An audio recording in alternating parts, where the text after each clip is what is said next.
is, best of fives are fun, but the best of sevens, that's really where you get those good teams. You get them fighting each other, you get them late into those series, and that is what's important.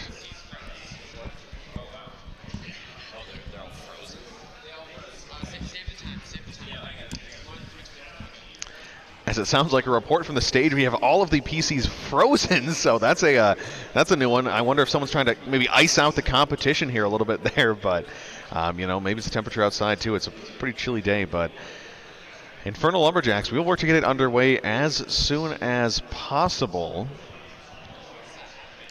Okay, we'll look ahead since we have a little bit of time to do so. The second semifinal will be the Bloomington Maulers and the Hibbing Rangers, a rematch of yesterday. Yeah, that's going to be a good matchup as well. We saw yesterday that the Maulers ended up taking that one 3-1 over the Rangers, and I've heard some things that the Rangers didn't really take those matchups too seriously, but it's a dangerous spot to put yourself in. You really might not be that warmed up for those eventual matches that will happen here at the LAN finals, and those best of sevens might be a little bit more important. Like I said as well, we have our two grand finals already set in stone. Those ones are ready to go. Stealth and Timbers, that one, wow. What a performance from the Stealth in this postseason. The Stealth, they came into, I believe, the playoffs with the 5 seed, and honestly, a lot of people I know counted them out. Myself included. And in their group stage match, they took down the Timbers 3-0, and that was kind of the statement game when they put everyone on those to be like, hey, I think the 3 other teams in the group didn't want to play him. Yeah. I know myself as the coach for the Monarchs, we didn't want to play him. I know Wasty played for Burnsville, he didn't want to play him. Well, and the other thing to mention as well is they almost didn't make it to the group stage here and then, in turn into LAN, because they ended up in a game number 7 in that qualifying weekend. Best of 7, game number 7, 8.5-minute overtime. Got the game winner there, made it into the playoffs, and they've shown why they belong here. Embers ended up falling to them 4-3, and they are in the championship. Timbers on the other side, that strong number 1 seed, 4-0 as we see them going to face the Stealth and go underway with that one. Magic and Outlaws, they'll be the other one there. Magic, they also were the lower seed. I think they were the number 4 coming in. Outlaws the number 1 seed, but that has flipped as now the number 1 and 3 seed respectively. We'll take a quick break while we try to get this figured out, everybody. As actually, we will not, excuse me, so CLMN matchup, Ernie, Magic and Outlaws. Like I said, Magic, a kind of a surprise here. I had faith in them as a Minneapolis fan, of course, but, it was a great game, a great series. They've done well so far. And both of the Challenger League semifinals were phenomenal, as I think one went to Game 6, the other went all the way to Game 7 and went to distance. So for the Magic and the Outlaws, it shows both teams have the endurance to go all the way. But someone has to lose here in the grand finals. Yeah, and the other thing as well between those two teams is we saw them play earlier on, and that was the Magic. For the first time this season, they actually were able to knock out and beat the Outlaws. So we will send it to a quick break. We'll quick get this figured out. Come on back here for some more of the MNCS semifinals.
All right. Ernie, do you want to hold up the shirt for me and show it? All right, ladies and gentlemen, we have a little bit of downtime here while we are figuring out the server. We have a little bit of a trivia question with Ernie over here is going to show us one of our supporters today, version 1. We got a shirt we will be giving away to the person that gets this first question right. I'm going to be heading up on stage over here to the audience. We got a question for you. If you are the first person to answer, you will be winning a version 1 shirt. Get ready. All right. All right, who here plays Rocket League? Okay. That's a decent number. Now, if you really play Rocket League, my question is, and first hand I see, I will choose you. What is the official release date of Rocket League?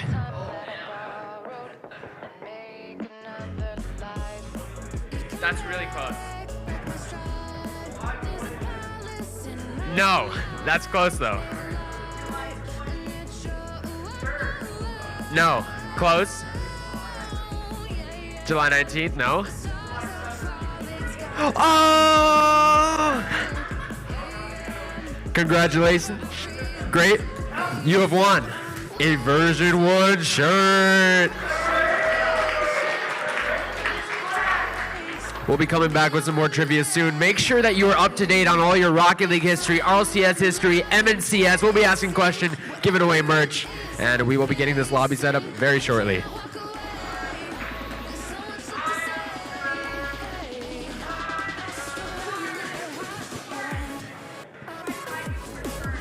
How do I, what? Okay, hear me out. If you guess who wins the series. Why not? It's my condition.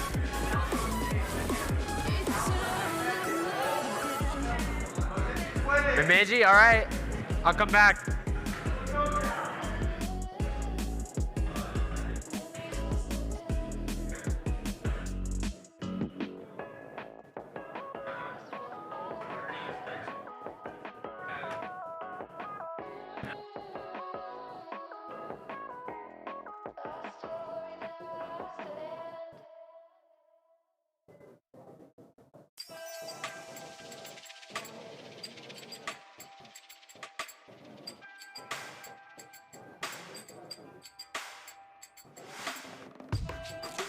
You can take your time.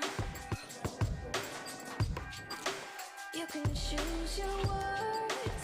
Let me down real easy. Let me down real easy.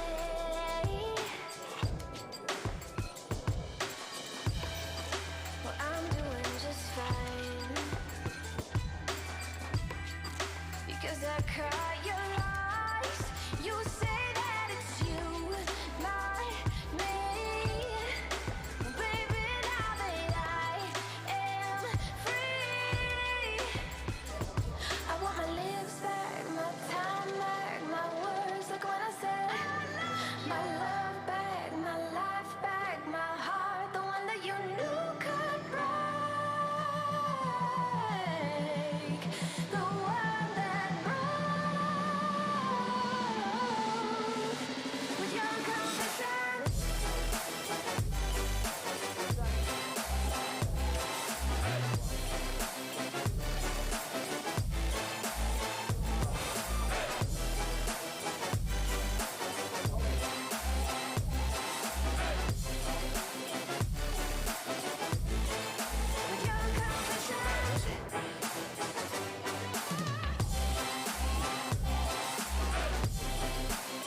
All right. Ladies and gentlemen, you know what? It's a great day. I'm feeling generous right now.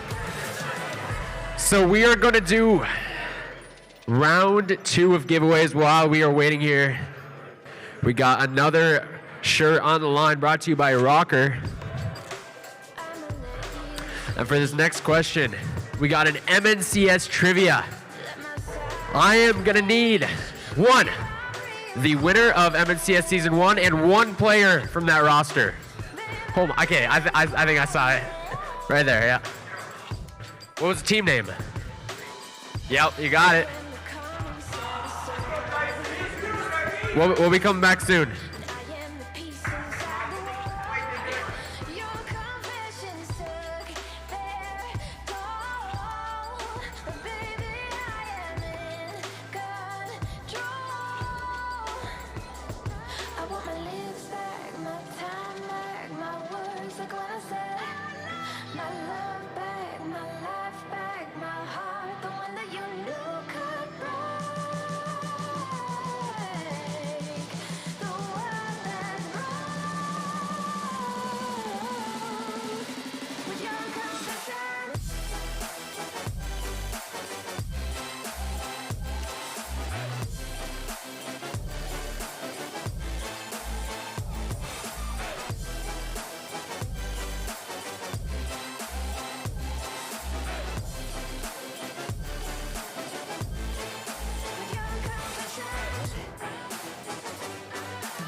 All right, we have finally figured everything out with the stream, got the match set up. In about 30 seconds, we're going to be starting here. Again, we're going to be starting from the same time. I believe it's 3:27 at 1-0. So we'll be starting off and getting right back into the game. Again, sorry for the delay. We're going to make sure that everything else runs smooth tonight. And let's get right back in the action!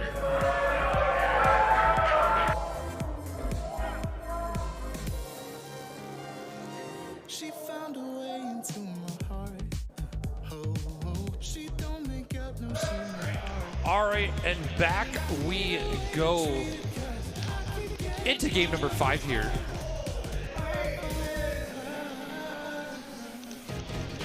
After a bit of technical difficulties, we see Rad getting the easiest goal of his career, making it 1-0. But we're back underway for game number 5. Yeah, and it's a series 3-1 in favor of the Inferno right now. We'll have to see if they can make something happen here. There's a quick shot there. That one's going to end up wide. Notice will chase this one around the backboard there. Chance out at mid. Kai might have an opportunity, but cannot get that one away. Pressure still on here. Lumberjacks trying to tie this one up.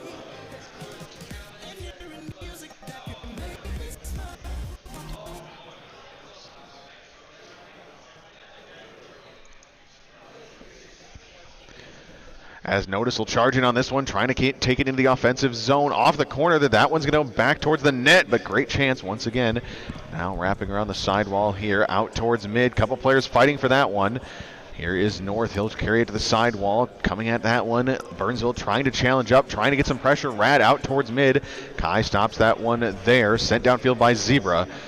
Now into the corner, cleared away by Burnsville, trying to take some possession downfield once again. Rad charging in, but can't make contact. Kai in the corner. That's Rad there. Now drop that one down, looking for Kai once again, but that does not connect. It's now 3.5. Notice we'll send this one downfield. That's going to be sent back towards net. That's up to off the backboard, trying to play some defense here. That's going to be cleared away. Good move there by Kai. Keep this one in favor of the Burnsville for now, as that's going to be sent downfield, looking for the opening. That one's going to roll past the last defender, but off the post. Now back down. Here are Bemidji in their own zone. Shot towards the back post. That one's wide. Rad couldn't find the center of the net there, as that one's cleared away. Now we'll see Bemidji try to transfer it into offense. Shot going towards net, towards top shelf, and Notice will put it away. Notice with a huge goal here in Game 5, putting this team just that much closer to the grand finals here, as Bemidji have their backs against the wall. Let's go. So now we see a 2-0 lead in favor of Burnsville. They're going to have a pretty good chance to finish this one out here. So that one's going to go out towards mid. A couple players fighting for this one. Bemidji, you're in a do-or-die situation now as that one's going to go in. Zebra gets one back, and 2-1 now in favor of Burnsville. Zebra just a long shot, and the defense was not back for Burnsville, so I'm not really expecting a shot from that angle, that high up, that far out. But now they tie it up here. One apiece in a game that Bemidji needs to win. As that's a shot there once again. Now that's going to go towards the sidewall. Kick that out towards mid. Players fighting for this one once again. As they're going to go back on defense. That's going to skip high. Good touch away there. Actually, that was almost a shot attempt. Now Rad can't get to that one in time. That's going to get sent downfield. Rotating back, North takes a shot at net. Great save there. As Burnsville keeping this one away, and Zebra's going to make it 2-2.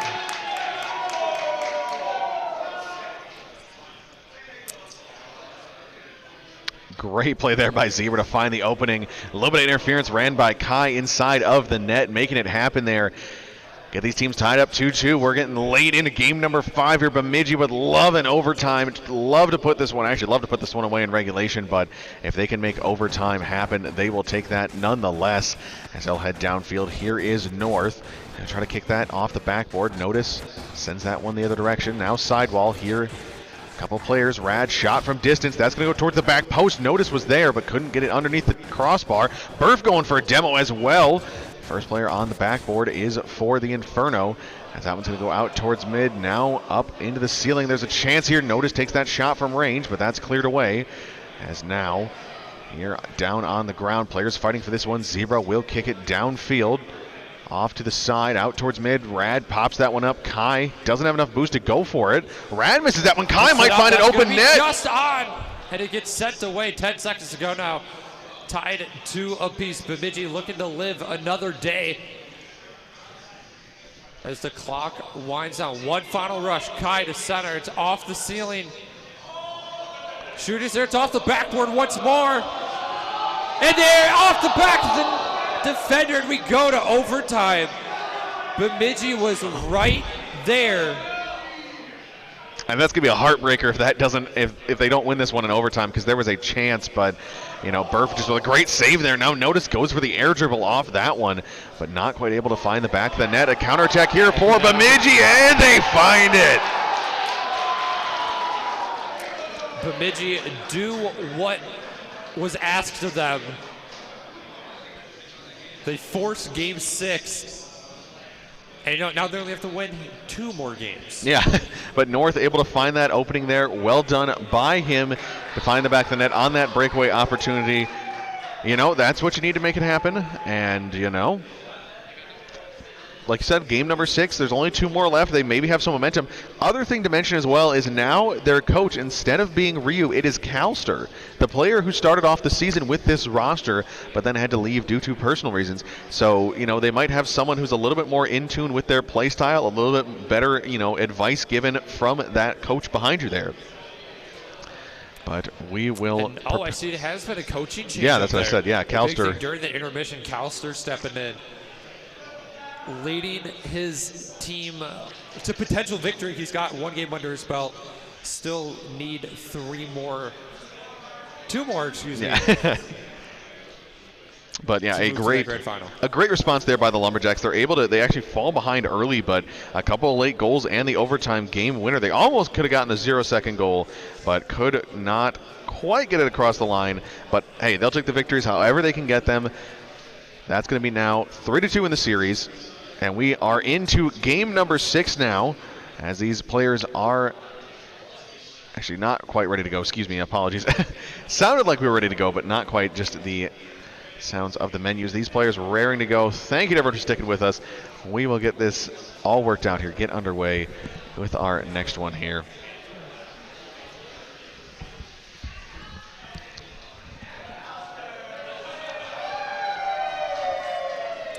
As I believe Calcer just hit the dab on stage. You know, you got to appease the crowd, right? If the crowd wants... You have to win the crowd somehow. His team needs wins, his team needs support, his team needs Even though energy. the Lumberjacks have the majority of the crowd, I would say, at least right now, in my opinion. The Lumberjacks are such a tight-knit franchise. They have really come together and bonded over the past couple seasons. Yeah, and that's been, that's always cool to see with those teams able to, kind of build a culture around their franchise as well, because some of them, I know people just hardly play together. They play together for their weekly matches, and that's about it, whereas it's a lot more fun to see those players who know each other well, are really good friends, really good, create those friendships outside of the game as well. And that's, that's part of what MNCS was created for, not only for the competition, but, bring people together who all enjoy Rocket League.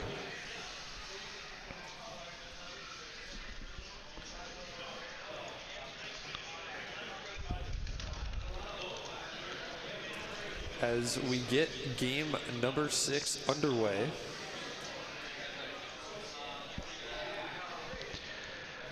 So now it's still do or die time for Bemidji. They trail 3-2 in the series, but that 3-2 victory in the game prior, able to make something happen, as now that's a shot from the corner. Early opportunity there by North, but that's saved away by Notice. They'll take it onto the offensive zone. Burnsville trying to start off on the right foot. They would love an early goal here and some possession in their favor. Kai puts that challenge around Burf over to 0. That's going to be on target. Can he get it through to 2 defenders? Not far off. Get it through the 1. Yeah, but almost gets that one through. Tries to sneak it underneath. Oh, Burf, that was so close. As once again, we see some early offense here from Burnsville. They're trying to find this one, trying to just end this series in 6. They don't want to go to that Game 7. It can be such a stressful time. And like we mentioned as well, so long ago it feels like, but Radman not quite accustomed to the LAN environment, at least from what I know. So, a player who might struggle if you get too late into a series, that can be very stressful for those players. North looking to work this one around the corner. But if it back passes 0, he gets demoed. Burf shot on save by North on the goal line. Last second save by the Lumberjacks. Zebra with it now, looking to center. He gets demoed. And saves like that is pick what... it up. Shot just wide. Kai off the post. And the Lumberjacks doing everything in their power to put this ball in the back of the net. Yeah, but great defense by both sides coming out here. That's the thing, is the Lumberjacks, they need to have that stellar defense. If they allow, well, they can score, but, Inferno have been so good on the defensive half, as that's going to be an opening there, and North will strike first. North opening up the scoring here. Zebra, good pass off the backboard. Notice, can't get that key touch, and North will bury that one, make it 1-0 here in Game 6.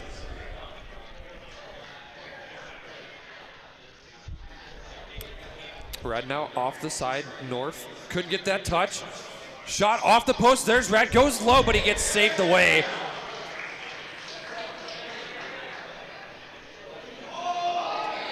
Kai with the double tap. He's just high. Notice going to have to fling that one to the side. Burnsville, now they send 2. Kai into the corner. 4 players in the corner, 2 from either side. Really a scrum trying to get the ball out of the corner into the direction either team wants it. Yeah. Burf to wheel that one around. Notice dropping it down off the post. There's Burf. Can't put it through. Kai trying to force this one around the corner. Burf splits the defense. North button hook, sends it back to the corner. Open net opportunity. Centers. It doesn't get through. There's Kai. He gets saved as well. Couple of dangerous opportunities there, but just could not find the back of the net. Bemidji still holding on to this 1-goal lead, as there's a chance there for Burnsville, but 2:05 remaining. This is a good setup so far for Bemidji. They just got to make sure that they don't give Notice or someone on the Burnsville roster an opportunity there. See a save there by Zebra. Now Kai lets that one roll across the backboard. Looking out towards mid. Burf drop shot there. And now back. That's a good little flick on there as Rad comes in and saves that one. A lot of power on that one, but wide of the net. Fortunately, now that's a pinch. Going to go back the other direction. Kai is up for that one. Bounces it out towards mid. Makes it awkward for Rad. Good touch there. But that's going to be off the backboard. Notice with a backboard double. Triple from Notice. It's such a shallow angle he gets these 2 touches. I'm speechless. What a way to tie the game up in game 6. Burnsville looking to end the series right here and now. Yes, now Burf from the corner. He's going to kick that one back out towards mid. Notice charging in on this one, drops it out towards center there. As now we'll see the Bemidji Lumberjacks go back on offense, but Rad stops that one there. And, you know, both these teams, they need to find some better offensive chances. When we saw those passes come out, both sides were able to find some success. You know, it took the Lumberjacks a little bit longer, but now here's a chance for notice. That one's off the lower corner and away. That could have been the finishing blow in favor of Burnsville, but Lumberjacks hang on for now. And again, Bemidji, they find themselves in a familiar position. They're tied here in the final minute of an elimination game that could see their season hopes and dreams end right here. Zebra couldn't connect on the flip reset. Kai, he's such an aggressive third man. I'm really questioning his decisions. Yeah, so far challenge those. It did cost them a few goals early on, but I don't think it would have been any game winners, unfortunately. But you know, that can be the play style for some of these players, and if it can work, it is. But Notice going to go for a double dutch here. Zebra just bodies him off that one. Kai comes in for the save. We've seen Kai get a number of saves from behind to the ball, comes flying in from midfield, but able to put enough in front of it as a team bunch there. Fortunately, no one was there for Burnsville. Bemidji pressure starting to get to them. Defense has become really shaky. North going to send this one into the opposite corner. Burf, one touch mid, tries to get a second. That's going to drop down, and we have overtime once more with Bemidji's series season lives on the line. Yeah, they're playing well here right now, and again, this is a game that it's hard to tell who it favors, but I think either side, it's either who makes the first great, fantastic play like we saw from Notice there in regulation, or who makes the first catastrophic mistake. And, you know, these two teams, neither one too prone to making mistakes, so it might be a solo play that ends it. As now we'll see North continue on offense. Burf is there as well. North trying to kick this one out towards mid, looking for an opening. Kai will finish it, and we are going to game 7. And Kai will not say die. What a play by North to get a second touch, and Kai just has to tap that one in. And we go to game 7. Yeah. As that's a great one there, that finisher in overtime. Bemidji able to hang on. They gave that lead away late, but, you know, fortunately for them, able to come back in that one, finish it off late, put that game away, and force that final decisive game, as we'll see if they're able to make it happen once again. As Cal on stage has some momentum behind him, holding up the one. Only one more game. You have to take it one at a time, Yeah. one kickoff at a time, one offensive possession at a time, one goal at a time. You know, and I do like that substitution a lot. I think Ryu's definitely a part of this team as well, but, you know, Calster is the hype man, and I think he's a big part of this team, and it definitely helps them as he hits another dab on stage there. Calster's just absolutely feasting on the energy from the crowd here, and, you know, if that makes his team find the victories here, that's what we need. So going in to game 7, we both favored Burnsville going into this series. What, do you still favor Burnsville going into game 7 here?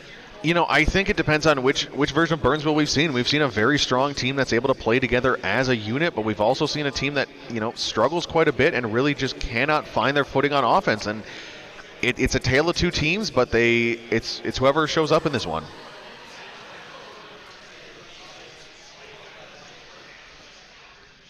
So game 7, so much on the line. You've invested so much of your time and energy throughout this season and in this series as well, being here at LAN on stage in front of a crowd. Yeah. Nerves get to you, and I think here in game 7, I think both teams, as offenses as we've seen them, I think both teams will be fairly passive, as they do not want to be the first team to give up a goal.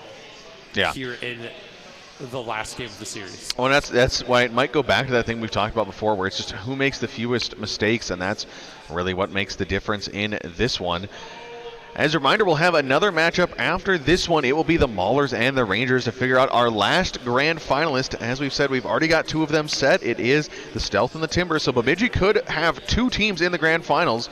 As you know, that would be quite an accomplishment there. You know, the Rangers in the second match of the day have that opportunity as well. Of course, the Outlaws already in the CLMN grand finals. So we'll have to see. As I don't believe a franchise has won 2 championships in a single season. I don't believe so. We've had repeat champions, of course, you know, Minnetonka with A.O. Stein, but I don't believe we've had, like you said, 2 in the same season, so that would be quite a thing. I'm not sure if we've had 2 teams in the grand finals. I think that has happened before, but neither, or, you know, both teams could not come out on top there. As it shouldn't be too much longer before we get ready for game number 7. Just waiting on one last little bit from the players here. I believe we're looking for game sound. As now, got to talk to you as well, the Maulers and the Rangers. Of course, we'll get a little bit ahead of ourselves here.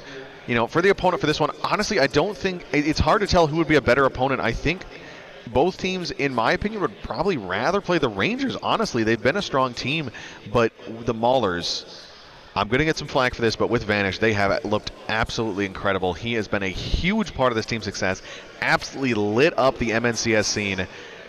And so, you know, I honestly think they'll be cheering for the Rangers. I think that's an easier matchup for them. And, you know, Vanish is one of those younger players, and I don't want to say unproven, but really untested. You don't know how he's really going to perform when push comes to shove. When you have a crowd in front of you, you're on a stage. The trophy's right there. Yeah, it is. It is in the arena today. The thing is, though, as well, is like, you know, 16-year-old, he came into the league and he just started firing on all cylinders. So, you know, I do have good hope for them because I don't think that's going to be too big of an issue. I think he'll adjust just fine. It basically just comes down to, can they play as that strong 3-stack we've seen, or will it be, you know, an unfortunate, a little bit of a drop-off here, depending on the, you know, the results from Vanish and them. But before we get to that, we have got our last game of this semifinal. Burnsville Inferno, Bemidji Lumberjacks, game number 7, season and grand finals on the line. Game Center, are you ready? Kai, start us off here. Air dribble off the backward, no connection. North gets stuffed by Red. There's Zebra. The follow-up, bar down and in. And Zebra putting Bemidji on the board first as their comeback is so close. Yeah, and you know, it's back-to-back games now, and they're in a dangerous spot here. That's a little bit of kind of an own goal there by Burf, but Zebra put that in such a good spot that there's not a ton you can do to get the save on that one. So a great start for the Lumberjacks. You know, just got to say, Cal's 2-0 on the stage, so you know, maybe that is the secret. We'll have to see him if he comes out for the grand finals as well. But early on in this one, possession and everything has favored the Lumberjacks. First chance out of the zone. Notice and Rad going up for Burnsville. Now Zebra, he'll try to pass this out towards mid, looking for North, but no connection is found. A great pass. Zebra looking to find his teammates, and those passing plays are what I'm always watching for with these teams. Oh, what a save by Zebra. I thought that ball was all but in.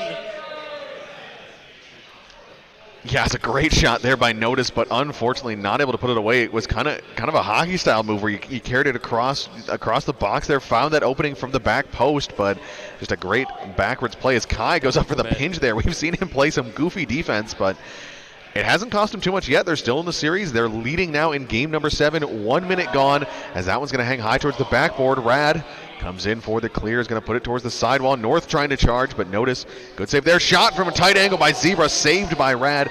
Kai trying to pass it out towards mid, but Rad will carry it away. Shot towards net, Zebra saves. And wow, what a start to this one for the Lumberjacks.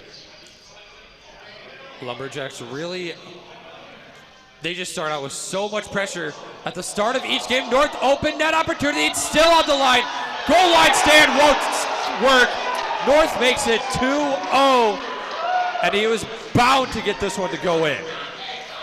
Rad did everything in his power, but could not find a way to keep it out. Yeah, and you see the right side of the stadium just absolutely erupt here. That's a huge contingent of Bemidji fans, and they are happy to see their team fighting back in for this one, trying to make it happen, as that one's going to go low. A couple of opportunities here, but bouncing back towards mid. North can't get there, so Burf will clear it out and away.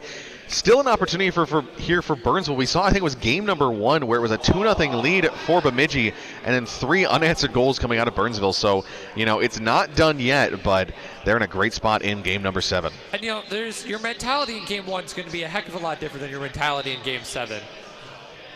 Yeah, and that's the thing to talk about too, is the momentum, because going into this series, I think the momentum would probably favor the Inferno. They were 3-0 in the group stage. On the other side, the Lumberjacks 0-3, so not a great group stage for them, but this is all that matters at this point. This best of 7, this game 7 in the best of 7, and the momentum is in their favor now heavily.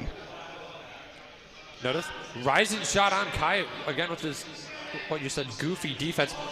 Shot off the backboard. Rad can't get there as it is sent to the backside. Notice trying to cut that one off, button hook the ball back into the orange half. Yeah, and they still have 2.5 minutes here, do the Inferno, but it's just, can they find a way to make something happen? Because that's the real thing for them is, you have those opportunities, but the clock starts to work against you. You started out with about 3.5 to get this comeback done, but now, it's running thin, and there has to be a shot here. A Zebra makes it 3. Zebra not phases. Notice can't get there. Kai's up there for a distraction, and when 2 players on the other team's with, you better put that ball in the back of the net. Yeah, and you see Kai just not well, actually, Kai wasn't moving after that one, probably just high-fiving up on the stage there, but Lumberjacks have to be on cloud 9 right now. They are in a perfect spot.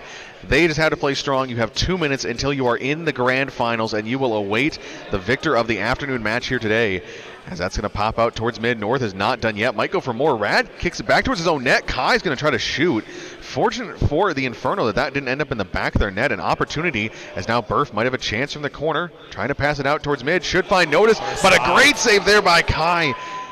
Defense might be goofy, but the defense does work here. It's almost a strategy of, if we don't know what we're doing, they don't know what we're doing. Yeah.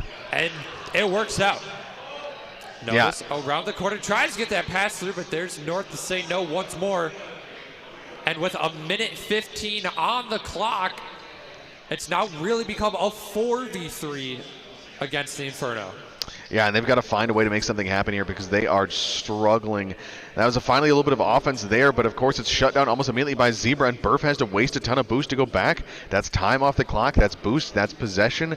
It's everything that they need right now, and it's, this would need to be a historic comeback, as that's going to go out towards mid. Burf might have a chance, and he's going to put 1 on the board. They're not dead yet. There is still life in this fire. There's still heat. Kai caught front post. You can play as goofy as you want, but you got to focus on your positioning.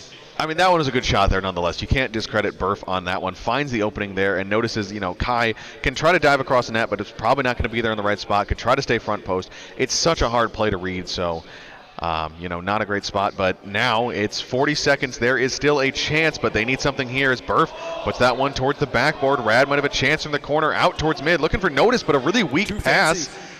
Yeah, you just got to take the shot here. There's less than a minute to go. You're down by 2. Start peppering the net. Put everything you can into it. Yeah, because if you force them to play some frantic defense, that opens up opportunities. Passing play there, but Rad, it's weak, it's low, it's off to the side. It's not what you need. And at the start of the season, the Maulers said they formed this team so A.O. Stein would not three-peat.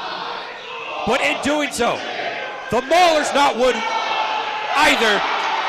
The Lumberjacks are going to the grand finals. Yeah, a great play there and a great series. The Lumberjacks, the last 3 in a row, they finally find their footing. Kalster on stage, I honestly think that might be a bigger part of this victory here. Having that player behind you who's known your team so well, understands how you play, can really talk with the other 2 players, can try to keep that momentum, keep that, that mental game going. And just a great performance there, and the Lumberjacks, they're in the grand finals. And again for the Lumberjacks, they were just able to eke out this Inferno team who, again, struggled in goals per game. Yeah. They were near last, I believe you said. Well, and that's the thing that was so weird is early on they had such good offense. 3 goals in the first one, 4 in the third. So those first 4 games they scored it was over. They averaged just about 2.5 per game, which is well above their season average. Would put them on pace with the Lumberjacks, but then 5, 6, 7, it just fell apart. And it comes down to it's just you got to score. You got to score goals to win games. Offense wins you games, but defense wins you championships. Yeah, there you go. So Burnsville Inferno. Unfortunately, the season ends there. A great performance by them. Nothing to hang your head at, of course. Playing with a sub for the tail end of the season. Still make it happen. Go in as a number 5 seed. Make it into the semifinals there as the number 1 seed. But Lumberjacks will take it. They'll move to the grand final. And now the question is, who will be there alongside them? The Bloomington Maulers and Hibbing Rangers will be up next. Seeing who else makes that semifinal, or who makes the grand final, from that semifinal here from Game Center. We'll send it to a break. Come on back for some more Rocket League in just a bit.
For everybody in the audience, the kitchen is open. Make sure to get your orders in early, especially if you're playing. Make sure to go and do that now. The kitchen is now open.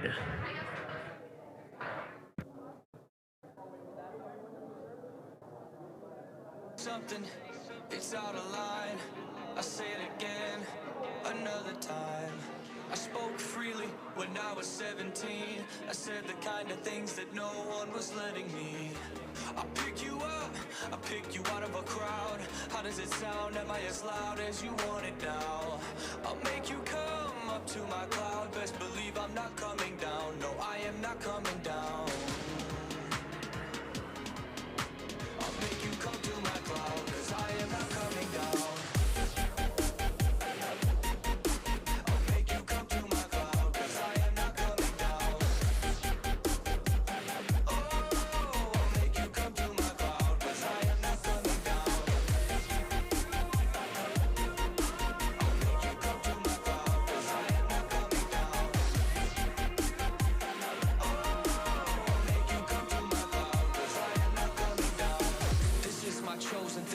I'd rather smoke something. I could probably blow a ring. I'm opening up as a singer. Nobody wants quality, they only want quantity. They keep ignoring me, it's boring me. I wanna be paid, I want double now, or I will not tell you how to get to my fucking cloud, 'cause I am not coming down.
Missed calls in a new city with a couple new walls and some new friends. They don't know who you are, but I like them better anyway. 'Cause they don't stress when I'm having some fun, and they don't guess if I'm feeling undone. Though I can't sleep now, I wonder if I like it better, like it better.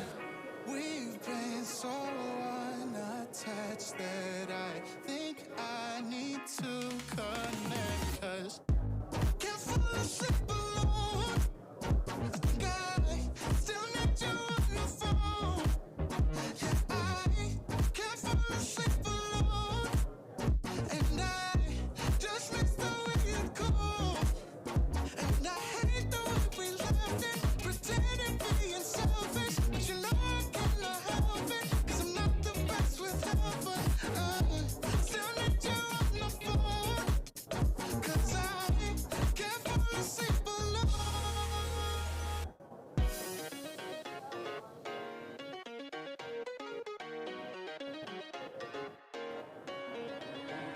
Oh God, just a second, think I might have slept it. I'm the one who made this bed, I gotta rep it. Ain't no rest for the wicked or the selfish.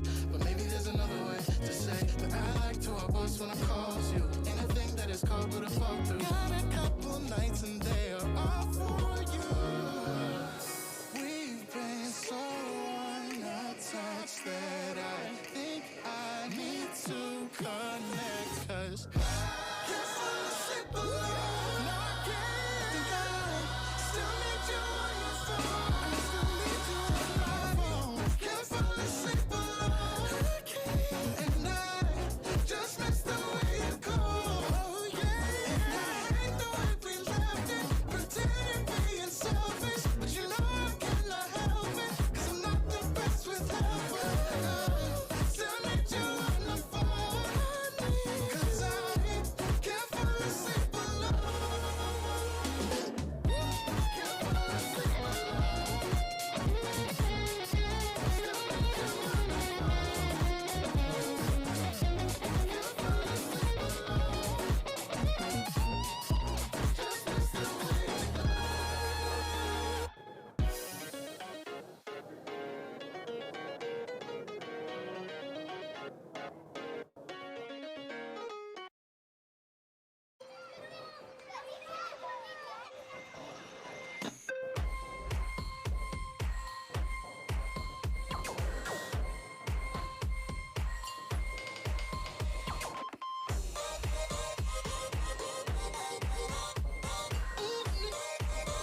Came from a broken home. I've seen so many people go.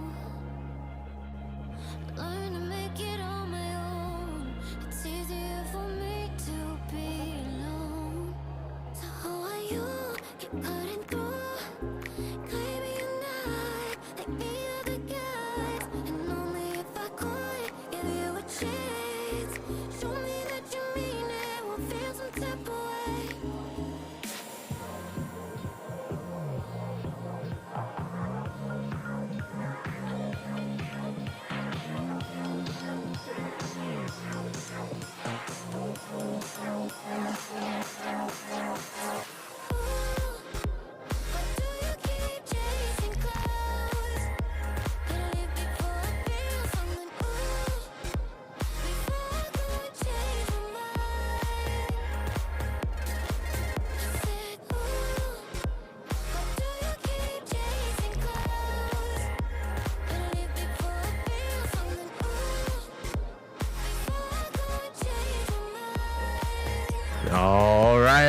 All right. It is about that time again. Like I mentioned yesterday, this is a little bit of a mix for me. You know, it's sad that one of these teams will have to go home, but I'm excited to see one of these teams make it to the next part of our Minnesota Championship Series LAN. On stage right now, we got the Hibbing Rangers going up against the Bloomington Maulers. And something interesting about both of these teams on the Hibbing Rangers side We have a team that is stuck together through the entire season. They were the lowest rated, but they made it all the way here on a stage. And on the opposite side, we got Bloomington Maulers, who made the last minute trade to get Vanish on their roster. So we got old, we got new. It's going to be a really interesting one. I'm excited for this. This is our last semifinals before going into the grand final matches. So I'm going to swing it over to both Grape and Fright Cabbage here on the casting end. I'm excited. Let's get hype.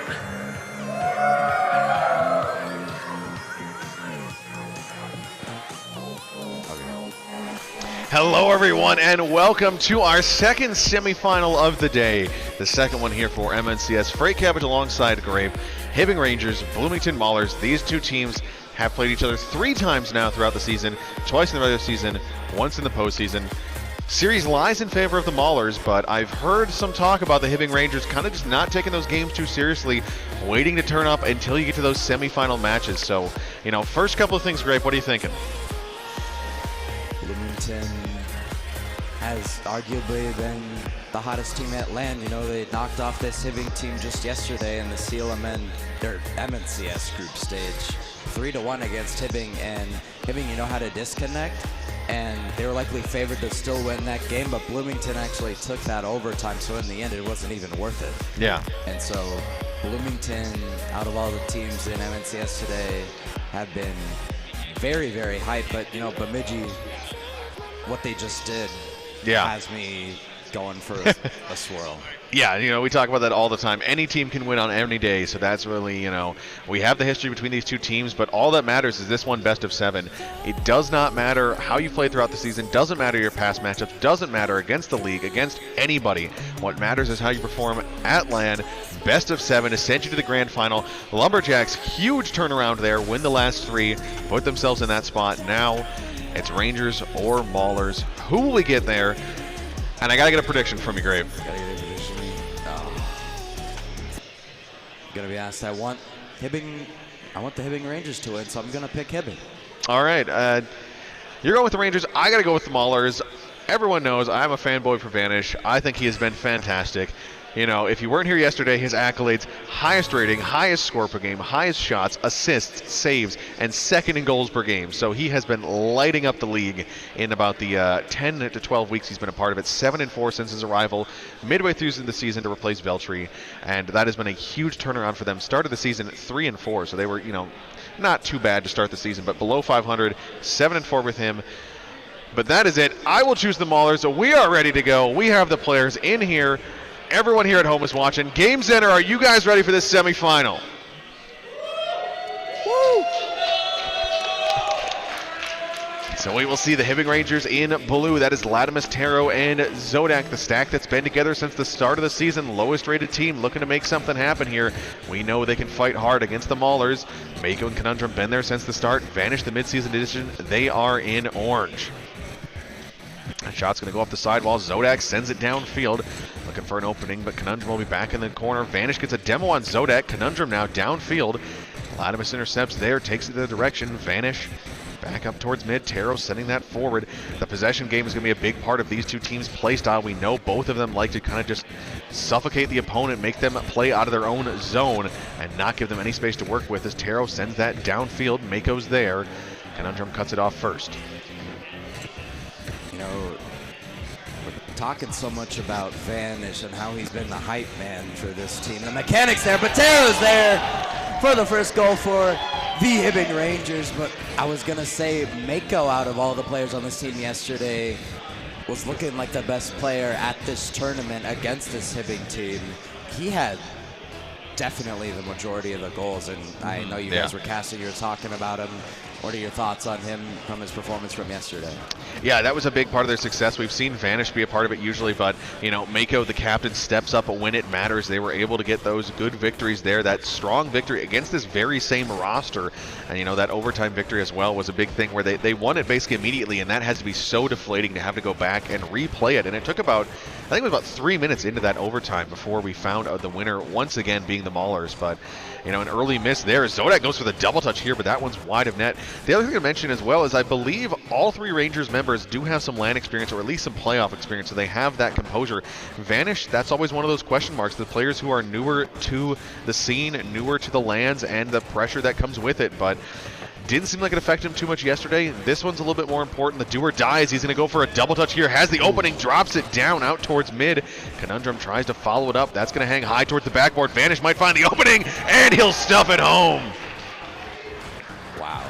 Immediately Vanish gets this read. It rolls down to him, and he shoots it. Zodak so close to getting that save from the corner, but it just barely squeezes in, and they tie it up.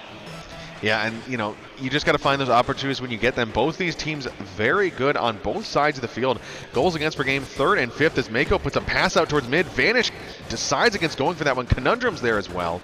Now Vanish towards Conundrum there, back towards mid. Taro is up, good save there. Great touch to get around that last attacker. But as I was saying, Bloomington 3rd in defense, Rangers 5th on the offense, 4th and 3rd. So, both in the top half, both in the top few for both of those stats. And it's going to be a defensive battle, but also capitalizing on the mistakes. I don't think either side's going to make too many of them, especially with the Rangers and their pedigree. Yeah, and Vanish, we talk about the solo plays. Vanish gets the flip reset. He takes that one up to himself. No one there to contest it. Zodak tried to make a play on it, but he executes the flip reset. And Bloomington take the lead. And that's just a factor with this player that we've seen all season, is just sometimes he can take the game into his own hands. And it's, we've talked about who's the best mechanical player, and my vote still lands with him. We've seen a few other players have some great stuff, Ambrosia, Aostein, even Midas, another new addition, but Vanish has just consistently done such incredible plays and, put the team on his back in some games to make this happen. And that's what he's looking to do here once again, as, Mako is a strong supporting cast. As Taro puts that shot towards the back post, but that one's wide. Latimus back out towards mid, trying to charge this one down, but Mako a booming clear. Team bump there, back in their own zone, but Rangers should be able to survive. It's actually going to take an awkward bounce. Conundrum can't quite read. So Zonak across the net, but now Vanish from a tight angle. That one's going to be inside the net, and Vanish with a hat trick here in game 1. He's already got a hat trick. It's only been 3 minutes. He wins that 50, follows it up, stays right behind the ball, and dunks Lat to get them a comfortable 2-goal lead. It's been the Vanish show so far. Yeah, and sometimes it honestly feels like he is unbeatable, because there are some days and some games where it's just every play he goes for, it seems to land. And if you're facing that, good luck. That is a tough opponent to try to play against. But Latimus now on the offensive zone. Conundrum gets a stop there. Now Vanish will carry it up the sidewall. Has Mako at mid, but Taro beats him to that one. So Latimus and Co have a chance to transition out. Thing to mention as well, Taro, the captain of this one, he's very confident his roster plays well together, because, we mentioned this, they've played together all season. As Latimus' shot goes low, they're a team that has that chemistry. Some of those rosters we see switch it up, and Taro, the captain, will make it 2. Zodak he actually fakes it. He goes to the wall and wins that 50. Taro's ready for it. Vanish isn't, and he's there to get the deficit within 1. Yeah, and really, it's the things that are discussed all the time about, how do those roster changes matter? How does the captain matter? Things like that are going to, always play into how we take a look at these late season matchups. But so far, these battle going well, as that one's going to go right off the crossbar. A little bit of a dangerous opportunity. A little high is now Vanish in the corner once again. Latimus still carried up the sidewall, boomed away there. Zodak kicks this one forward, and I guess 1 minute remaining, Grape. I got to ask, do you think, who do you think's going to win this game? And, what do you think, are they doing something well? Are they doing something poorly? Who needs to change what, basically? Hibbing has so much potential. They've had 50 goal, but a possible overcommit. Vanish going to follow it up, and Vanish going to leave that one for Conundrum. With 30 seconds left, Hibbing had a tough time overcommitting in some of their group stage matches online. But Zodak in a team bump, Conundrum effect, back to the midfield. It's gonna get saved out, but Zodak, a lot of boosts. He's got the mid support, but yeah, that was in a the great end, I could not predict. A great sequence there for Zodak. Gets the demo on the player leaving, and then also gets a full boost in mid, but there was nothing that came off of that one. It was stopped pretty early as Mako puts that one backboard. There might be another one, and Vanish is going to make it 4. That's his 4th goal. Every single goal scored in this game is from him. Mako, nice backboard pass, shoots it to the left side of the net. 2 seconds left. You would need 2 immediate kickoff goals to get back into this one. Yeah, and it's basically impossible because you hardly, kickoff goals usually 2 seconds. That one's done and dusted. A huge performance there by the rookie. 4 goals in this one. You got to go to credit his team as well, though. They set him up well for that. An assist to both of those players. Played some defense. Also helped with the offense. You take a look at that. 12 shots as a team. That's the pressure coming into play there. Yeah, and just to come out like that with that confidence. 4 goals from just 1 player. I mean, it's got to be one of the best single performances he's had, and when it comes to the most clutch moments, it's here. Yeah. Right? Game 1 of the semifinals, it's do or die, and you're playing like that. The Maulers are on fire. Yeah, and the thing is too is he has these games all too often. It's just can he repeat that success in game 2, or do the Rangers have a response there? They put up some good defense, 6 saves as a team. Tara with 3 of them, also with the goals. Captain leading by example there, off the assist from Zodak as well, but it just was not quite enough to make it happen. And we'll have to see if they can recover in game number 2. This is a series that last time, like we said, the most recent matchup, Maulers took that one 3-1. It's a best of 7, so there's more time for the Rangers to warm up into the series, but find yourself down maybe 2-3-0 early on, you're in a dangerous spot. Yeah, and Hibbing's gonna have to find a way to shut down that man Vanish. He's like literally like the Ambrosia of any team that he's playing. You have to shut him down, or else you give him time and space. No matter how good your defense is, it might just work. Zodak gets the double touch off of that left side post. Coming from the sidewall, off the ceiling, drops down. Couldn't tell who that was for Bloomington, but they go soaring past that one, not having the read there. Yeah, and that's a big goal there for the side of the Hibbing Rangers. We want to see them score first. We want to see them get a good start into the matches. Latimus could have had a chance there, but just fires that one high and wide. So that'll be taken away by the Maulers, as now back into the offensive zone. Zodak's here again, but Vanish clears off the backboard. Taro kicks that one out. That's going to go right back towards Vanish. Mako's out at mid, but Conundrum might get the shot. Latimus, great save on the goal line there. Mako will put that one towards crossbar if no one is there. Latimus is in the end. That could have been a dangerous spot. We know those double touches. We've seen Vanish, or honestly anybody at this rank can just feast on backboard touches that don't go cleared. As that one's out towards mid, but Zodak clears downfield. Conundrum counterattack into the corner. Vanish is there. Can't make contact with that one. So that one goes by him. A little bit of an overcommit here. They have to be careful. Maulers don't want to get counterattacked with low boost because Vanish is still not doing great on the boost regards. And he'll actually carry this one forward. Might have a chance. He's going to keep on going for this play out towards mid. Conundrum, can he follow it up? No, another stop there. The Rangers playing good defense from in front and behind the ball here so far. Yeah, and Vanish just showing that control with 0 boost too as well, just to stay behind it, go for that 50. Even though they're down here, they are putting on some great pressure. And here's a pass that goes over Vanish, back to Mako. Zodak, a touch into the midfield. Conundrum actually doinks it backwards, maybe looking for a back pass or just a miss, but a miss from Vanish, and Zodak's gonna get his 2nd goal. And Hibbing are gonna go up by 2. Yeah, so now it's just hold on to this lead. You see Latimus, that's a great pass out mid. Notices Zodak on the far side, knows where his teammates are, knows where the opponents are, puts it in a perfect spot. Zodak takes that any day of the week. That is a team play, and that is what we need from the Rangers. We see them actually the best team in the league at assists percentage. 81% of their goals have assists, and then 1.9 assists per game. So, they're a team that likes to do those team plays, and that's a big part of their identity. And that's, I believe 2 for 2 actually only 1 for 2 in this one, but they were 2 for 2 in the game prior. So now it relies on the Maulers. Can they find a way back into this one? They still have 3 minutes to work with, so if they can get something rolling, I can definitely see them coming back into this one. But Rangers playing a good start to this one as Mako will boom that one downfield. Latimus chips that far side. Conundrum out towards mid once again, but 3 defenders in front of that one. Vanish is not going to win that 50. Now Mako wins that one back towards the far side. Taro touch into the corner. Conundrum drops that back. Mako out towards mid.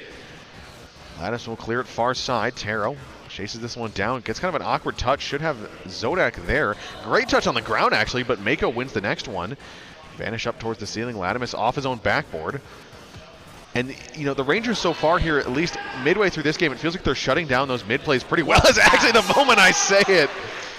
The one they finally don't stop, and Mako finds a goal. Look at this recovery conundrum effect. He got the flip reset off the ball, and he recovers to the wall, and he puts it mid for Mako, and he puts that one into the back of the net. A great shot from him, too, but wow, what a pass.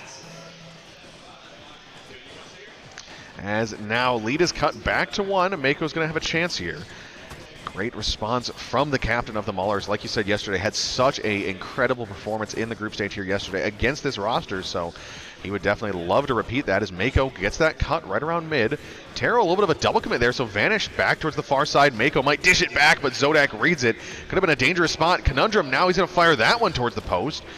That's going to pop back out towards mid. Mako and Vanish both there. Taro actually might be the first one to it. He does kind of 50 that one just straight back, but Vanish dunks over top of Zodak. Could probably just try to get a pass towards mid if he has enough time. Right there, Conundrum is there. That one's crossbar. Can Mako finish? He waits there. Couldn't read the bounce, and the Rangers get away with that one. It was an awkward mistake, but Mako takes a chance at net once again. Conundrum with a chance towards the front post. Taro a save off the backboard. Well done there.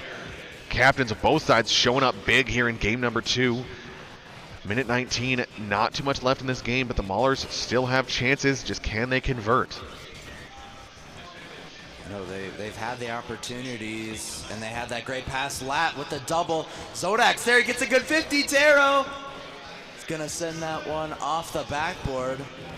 That's going to put that one back in. You know, they've got the lead. They just don't want to – they want to balance how much they try to send that first man to get rid of Vanish. But in the end, you don't want to double commit, so you got to play safe here, but not too safe. Yeah, I don't think we saw it there as Latimus gets a dunk towards the back post. Great play there by Latimus. Makes it 3-1. Goes for that double and gets a 50 under Mako, and it makes it hard for Vanish. Goes into the top right corner, bounces up there. Everyone knows the tower shot is unsayable. I was going to say just before that, on the defensive end for the Rangers, it looked like Vanish or I think it was Mako, one of those two players, both short names, so it's a little hard to distinguish sometimes, was going to have a shot potentially on the open net, but there was a bump from behind. So that's something that we didn't get to catch on the stream, but I saw a player just come flying across the screen there sideways, and I'm fairly certain it was a bump as Zodak goes for the bounce shot. Taro off the ceiling. But this one looks like it should be a resurgent game number 2 here for the Rangers. As I say that, Mako is a chance. That one's crossbar and away. My goodness, Rangers, you are playing on the thinnest of margins here. But at some point, they're making it work, and unless they have a meltdown in the last 10 seconds, they'll tie the series at 1. Conundrum tries once more. Vanish might go up for this one. He's going to drop it out towards mid. A great touch there. Mako was in the spot, but that will fall. And a much improved game number 2 here for the Rangers. You know, in this one, it was a very much so a team effort. You see everyone putting up some stats. You know, even Taro, bottom of the team, an assist, a save, and you know there was some crucial clears, some crucial midfield battles we saw him go for that don't get credited on the scoreboard. Yeah, and as you said, a much stronger game 2 from Hibbing. They take this one by 2. See those passing plays come out from Hibbing, and for the Maulers, when you don't have a 4-goal performance from Vanish, they had one from Mako, an assist from Conundrum, but other than that, it's a complete opposite game without Vanish, you know, at his peak. Yeah, and it kind of seems like he used all that energy in game number 1 with this one, but we'll have to see what happens here. Now, game number 3, these two teams tied 1 apiece. That's the spot where the Rangers wanted to be. Maulers would have loved to take that lead, but I mean, we saw a similar kind of script play out last time where the Maulers, at least I believe that's how it went. I think the Maulers won game 1, Rangers game 2, and then Maulers back-to-back to finish the series. Now in this one, can we see the Rangers continue that success, or will Bloomington find that once again? I think another part of it too is, you know, Vanish can make those solo plays happen, but he has to be put in the position a little bit by his team. And also, you know, there is the discussion to be made as well of sometimes his teammates don't get passes, but even if they're just there to pressure, there to make some mistakes happen, that could be a big part of it. As here we see Vanish go for an early flip reset goal, gets that one low towards the back post, but Latimus saves it out and away. And with game number 3 coming up here, Grape, you know, are you thinking it's going to be another Vanish show? Do you think it's the Rangers as a team? Do you think it's maybe Mako having another signature game? No, Hibbing is doing a really good job of shutting him down, like I was saying pregame. You know, got to take out that threat, and with the team plays, but an overcommit, it's a wide open net, and it's going to go straight in for Conundrum Effect. And an overcommit from Hibbing that, you know, we look back on in some of the online group stage matches. Conundrum Effect putting that one into the back of the net, and they take the lead. Yeah, and if Latimus had connected on that one, it would have been a great shot out opportunity, but you got to just, you know, honestly, I don't blame Latimus too much for that. I think I blame the pass more. It was just, it's one of those ones where you're putting your teammate, they basically have to go for that, because Latimus goes back on defense, he's way out of position, he's in a 1v2 or 1v3, whereas, you know, he challenges that one, he might win the 50 or at least stall out a little bit to let the other players come back in. But another fake there. Conundrum, you know, I'm glad to see him starting to wake up a little bit more. It's a player who we haven't seen as much from in it. You know, he has that ability. It's just it never seems to quite get unlocked when he's playing with this roster. I think it's honestly partially because Vanish and Mako are just such all-stars in their own right that, you know, it can be hard to be the third player without, you know, just looking a little bit dull compared to them. Yeah, and see Vanish play that one over to Mako, looking for the double, but Taro big clears. Anyone down there for Hibbing? No. You know, Hibbing going for those team plays, but a simple shot. It's going to be saved by Mako. Got to get that one a little bit higher. But Zodak, a pass back. Lat's ready for it, though. And Hibbing hang on, but they got to keep going for those passing plays because they've been working. Yeah, and that was another great play there. That pass down by Mako to find Vanish midair, almost redirects in the right direction. That's a shot on net there. Vanish puts that one off to the side. Mako will clear, so minute 45 in. The only goal, the difference so far is the one from Conundrum. As now Vanish takes that one from range. Taro gets up just in time. Good save there once again. Now up towards the ceiling. Taro on the sidewall. He'll send that one forward looking for his teammate, but Vanish cuts that one off. Might get a second touch as well. That's going to go towards net. Mako following it up. If Vanish had boost, he could have gotten that one there, but uses all of it on the second touch. Now Zodak will take this forward. He'll try to send that one back in. Latimus up for a shot as well. That's going to go high towards the ceiling. Those can be dangerous. Conundrum misses that one.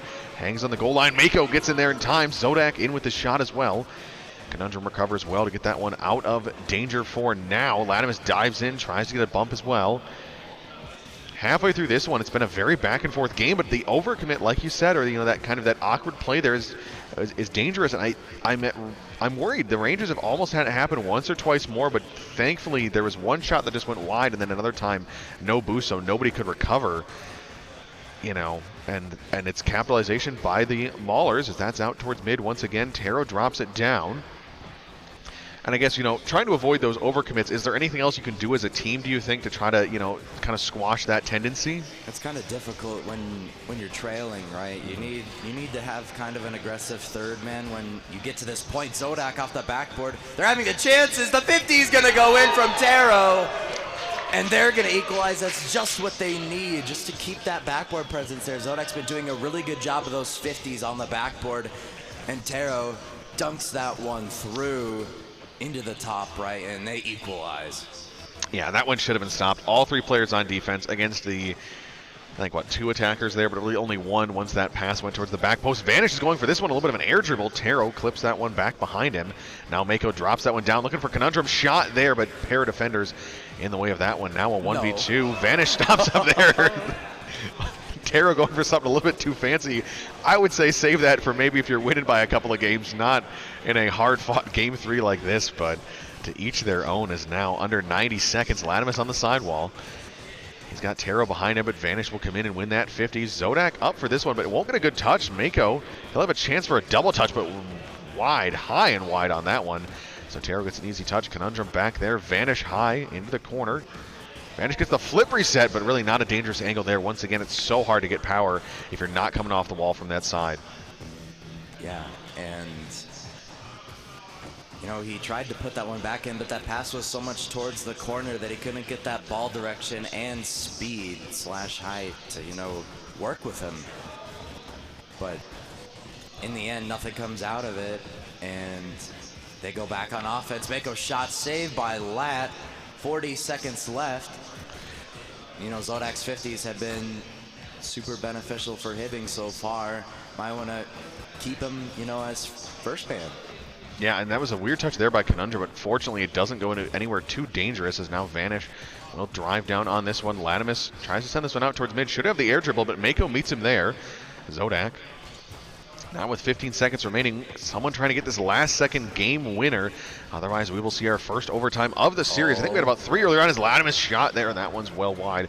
All 3 defenders in there, and this is a lower scoring affair from what we've seen previously, but it felt like both teams are focusing a little bit more on the defense as Taro touches that one. Latimus might have had a chance there, but was not in the right spot. So overtime game number 3, I gotta ask you, who do you think this favors? Hibbing have been in a lot of overtimes in their group stage matches, definitely more than Bloomington has been in, and it's gonna show off here. You know, you've got probably the best captain in the league right now as he snipes Taro from the ceiling. Vanish backflips.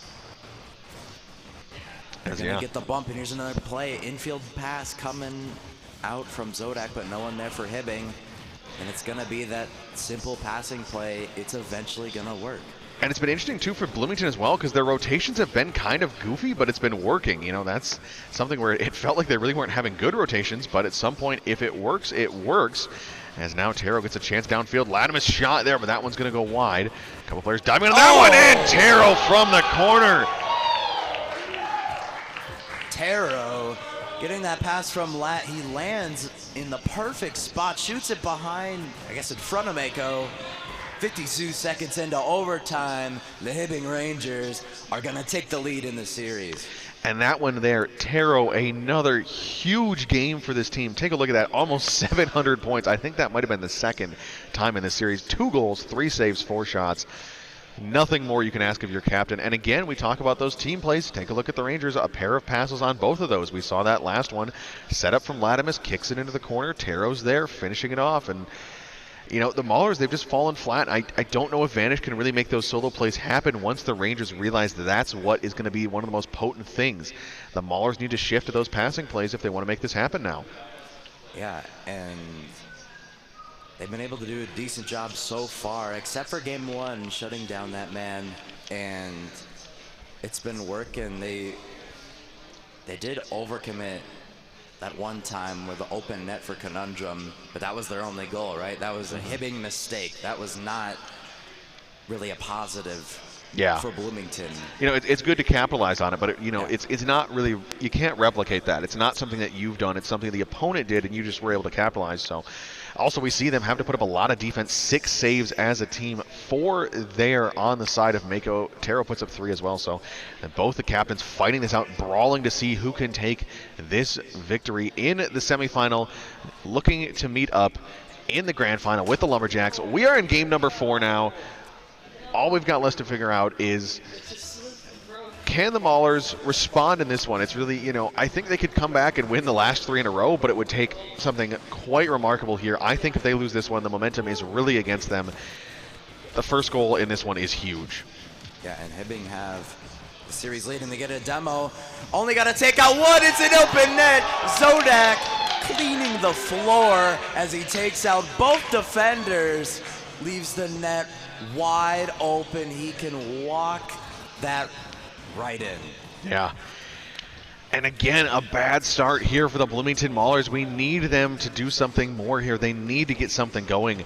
Maybe just play a little bit simpler. We see them go for some of these fancy plays, and it does work. But sometimes against the stronger teams, you just gotta, keep it simple. As Conundrum puts a shot there, but that one's just wide. And Latimus will transition. So, Maulers, what do you have to show us here? Can you come back in this one? Tied up early, 2-0, much worse than the 1-1. You've got some momentum going your way if you get the next one. But now, Vanish in the corner. He can't quite win that one. Latimus will, but then stolen away once again by the Maulers. Out towards mid. Conundrum with a demo. That could be another thing, too, is we haven't seen a lot of demos come out in this series. I think the 2 demo goals have both been in favor of the Rangers.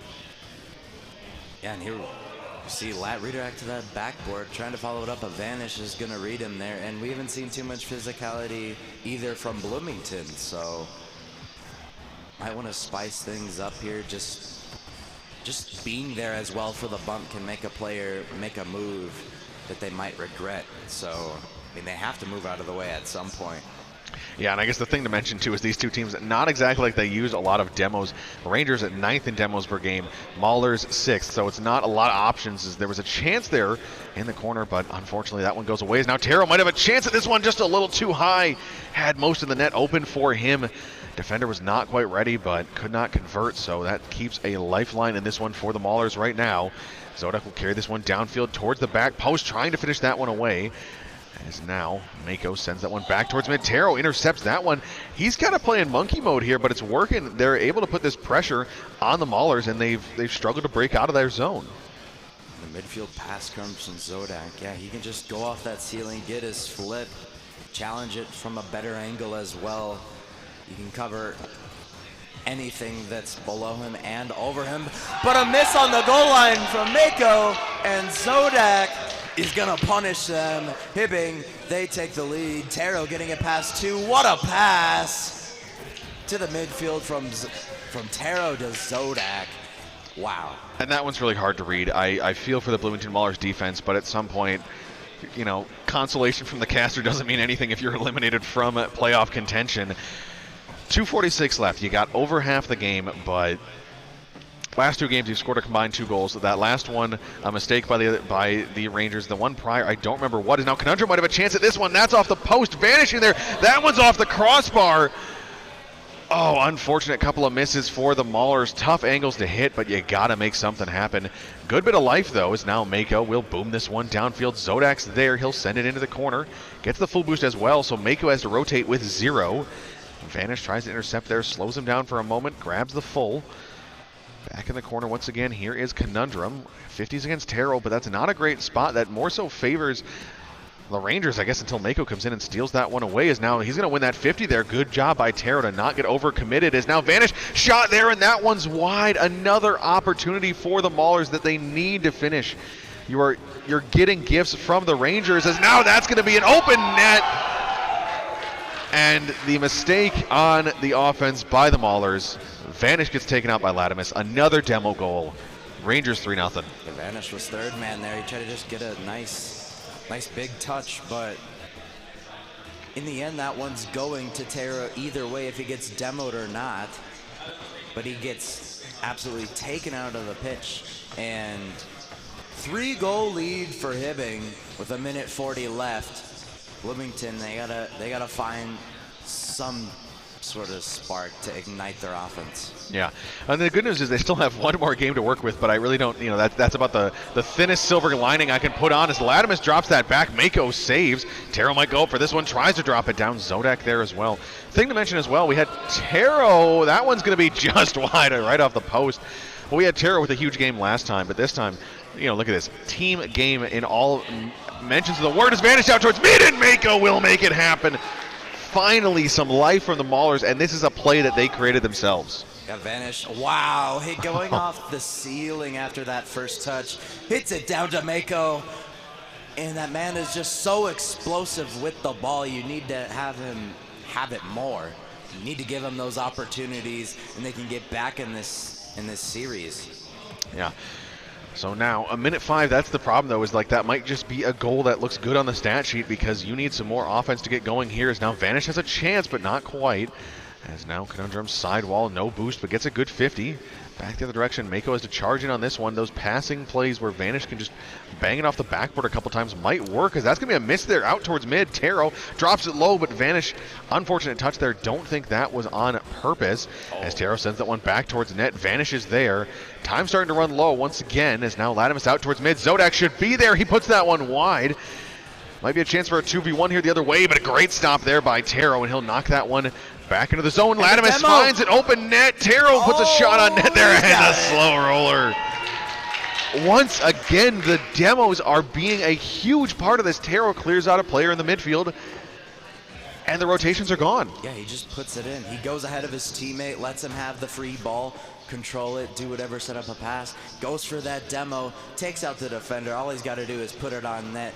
Doesn't need much speed, as that one just kind of falls slowly in. 15 seconds left. Hibbing, they're looking like they're going to take this game. Yeah, I think they have this one basically in the bag. It's just Do the Maulers have anything for us in Game 5? They have a chance. They're still not eliminated. That's the benefit of the best of 7. You've got 4 games to lose, but that's your last chance at it here. You're going to have one more opportunity. See if you can make it happen, but we'll focus on the Maulers in a bit. Right now, look at this Rangers game. Taro again the top of the scoreboard, but just a beautiful scoreboard from them. Everyone with a goal, everyone with an assist, 3 saves, 9 shots as a team, so 4 for 9. That's excellent shooting percentage, about 45%, well above the average for any team. And Maulers, they finally get a goal, but you need more. Yeah, Taro, I know he's had 2 goals of 3 of the 4 games. I did not catch his Game 2 performance, but he's definitely had the most goals as the captain for the Rangers, and whatever, they're not overcommitting, and the Maulers, they have to earn their goals. It seems like the Rangers, they're also doing a good job of earning their goals. 3 assists out of the 4 shots. The physicality in this game was on another level for the Hibbing Rangers. 2 of their goals at least came from from removing that last defender with a bumper a demo, and it just leaves the net wide open. Yeah, that was like you said, the physicality, that's a huge part of it, and that gives them another victory there. One more required here for the Rangers to send them to the grand final. They would love that date with the Lumberjacks later this afternoon, and that would actually be interesting as well as, I believe, if I'm not mistaken, that would mean we would actually have 2 franchises with 2 teams in the finals. It would be the Timbers in MNRS and then the Lumberjacks. So the Bemidji already has 2. They already have 2 players in. And then the Rangers, if they make it here, they would join the Outlaws, also being in the grand finals. That, of course, being the CLMN roster for Hibbing. So, some franchise pride, some team pride on the line here, along with a chance at that grand final. Game number 5. What do you have for us, Bloomington Maulers? They've got to stay composed, right? You're coming off of a few tough losses, pretty large margins in the goals scored. Ooh, is Lat. And there you don't see the demo happen, but Taro puts some pressure on his vanish. That's a demo in the other direction. Maybe they noticed, hey, we're kind of getting overran with the demos on our end. Maybe we can use it to our advantage here. I think the other thing is actually Mako gets a great dunk there, but can't finish it. There's been opportunities like that where it's so close to going in, but they just can't finish it on the goal line, and it hurts. But thankfully right now you didn't get demoed on defense, so there's still an opportunity here. Taro shot there, Conundrum another demo. I think it's more than we've seen all series out of the Maulers in game number 1. Just about minute 15 into this one, Vanish gets the shot there, but that's a miss now. Zodek will pass that one forward, finds Latimus, and that's going to go towards the back post. And a miss from Mako in the midfield leaves the ball wide open. Zodek finds Lat. And great awareness there by both of the Rangers players to know that, Zodak to see Latimus coming out of that corner, Latimus to be ready for that pass, knows he has to put it towards the back post, but those mistakes cannot happen. You are fighting for your life in this series, and mistakes like that are really just absolutely brutal to try to deal with. As Taro takes this one downfield, Mako towards the sign wall. That goes out and away now. Zodak, he'll send this one towards the backboard, down low, Vanish. I think if the Maulers can keep this at a 1-goal game for a while, they'll be okay. It just requires them, don't concede another one, don't fall farther behind, because I think you're in a 2-goal hole, you're gone. I think you're done, and your season is over. Yeah, and they don't have Calster sitting behind them. They need a Calster sitting behind them, I'm pretty sure, at this point, because they need to come back. It's possible with Bemidji and Calster, but they don't have a hype man. Someone's got to get up there. Someone's got to save them. As Veltri could have been that player there. I don't know where he is at today. Unfortunately, not able to be a part of this roster into the till of the season, but Vanish, a great pickup. As Latimus puts a shot there, that one's just off the crossbar. Taro takes a chance as well. Mako should have the clear. He does, but Zodak intercepts shy of the midline. Now Mako carrying this one away, gets it past 1, fighting with Latimus in the corner. Drops it low, so Taro's going to be a little bit awkward. Mako, God, great play there by Taro. Just fantastic work on the sidewall. It feels like they were lost in game 1, but since then they have been such a solid team here. As that one's out towards mid, Taro will boom this one downfield. Latimus is already there, drops it back towards mid. The passing play, Zodak couldn't quite finish on the end of that one. Now Mako charges in as well. Conundrum on the sidewall. Latimus another pass out towards mid. Zodak low. Great stop there by Vanish. Gets the full boost as well, so he might have an opportunity. Gets it past 2. Latimus has to chase this one down. A great touch in the corner. Now Mako. That's out towards mid. We'll leave it for Conundrum, but he can't find that one. Zodak down once again. Mako into the corner. Latimus leaves that one for Taro. Great call there. Great teamwork. The comms, you can see it in the gameplay that they're definitely communicating. They're feeling it. The chemistry is there because we talked about that early on. You know, this team has been together all season, so it's definitely a huge advantage to have that going into this postseason. But now 90 seconds left. It's still the 1-goal game that I think does give an opportunity for the Maulers, but we need to see some more team play, some more action, something that gives us some faith in them.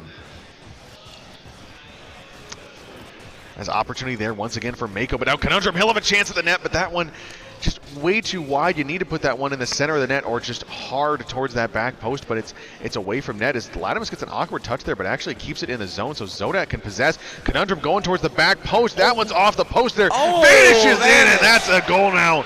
Maulers finally get a response of their own. Yeah, and they're waiting for that Hibbing mistake. I mean, that bounce just so close, bounces perfectly out to Vanish, who's waiting patiently for that post bounce. And he strikes it into the back of the net with 1 minute remaining. They needed a goal. A goal's a goal. That was so important to keep them in this one. But they're getting the team bump, but they actually outplay Hibbing. And for the first time today, we actually hear some fans cheering on the Maulers. That might be a little bit of a spark for them here. Get them some momentum. Say, hey, we've got some people who are here for us, some cheering us on, because I think the Lumberjacks in that last series, hearing the crowd go absolutely nuts in game number 5 was a huge part of getting them back into that series. It definitely gives you a kind of, you know, it lifts you up. It gives you some faith going into the tail end of the series. Zodak cuts that one off at mid, but that's off the post. Latimus will find it. Disaster for the Maulers there. Taro snipes Zodak. Conundrum going for boost, tries to get there, but Latumos actually shoots it under Vanish there. As he tries to make a heroic save, you have to credit that shot placement too, because, I mean, Vanish is totally there, but he shoots it underneath him. I mean, what a placement shot. Yeah, so now it's 20 seconds. You have no time left in this one. If that can go out towards mid, that's a great spot, but no, that's stopped there. Vanish, good 50 in the corner, has Taro to fight with as well. Vanish there is going to kick that one out towards mid, finds Conundrum. Oh! That shot is wide, saved by Zodak. Mako in the corner, Zodak will send it forward. Vanish or Conundrum has to turn, someone can. Now Zodak just has to kill this one. Conundrum can't keep it up.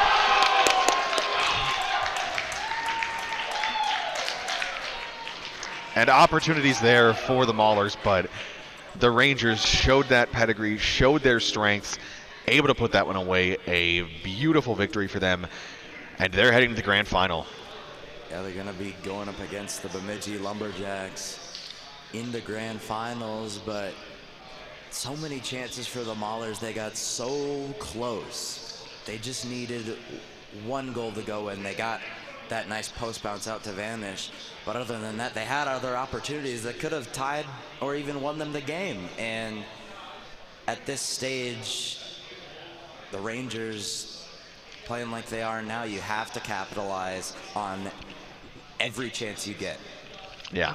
So unfortunately for the Maulers, that is where their season will come to an end. Another great series. This one, honestly, you know, it was pretty tight for most of it. A couple of big blowout games. It was just the Rangers playing so incredibly well here on LAN.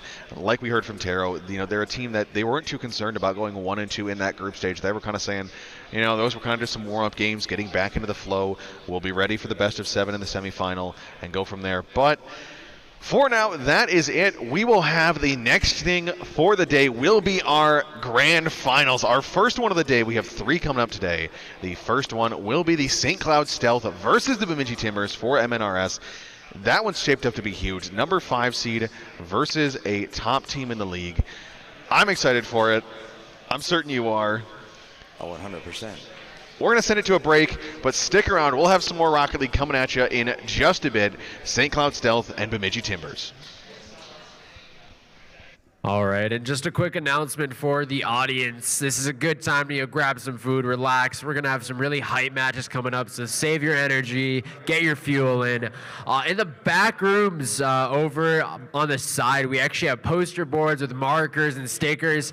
Create signs for your favorite teams. I want to hear everybody cheering as loud as possible. I want to see those signs high up in the air. So this is a good opportunity. If you want to make a sign for your favorite player, for your favorite team, or staff member, make sure to go in there and make a sign, and we'll see you very shortly.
skeleton.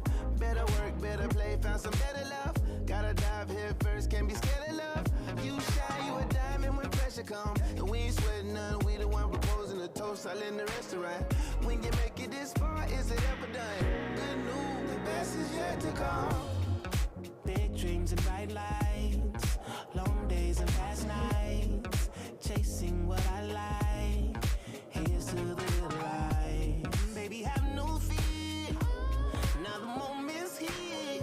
Let's enjoy this crazy ride. Just like before, my spirit coming up. What do you talk for? It never makes up beyond the shore. Take it to the top, no fear no more. No fear no more. Take it to the top. We'll take it to the top. Bing chilling.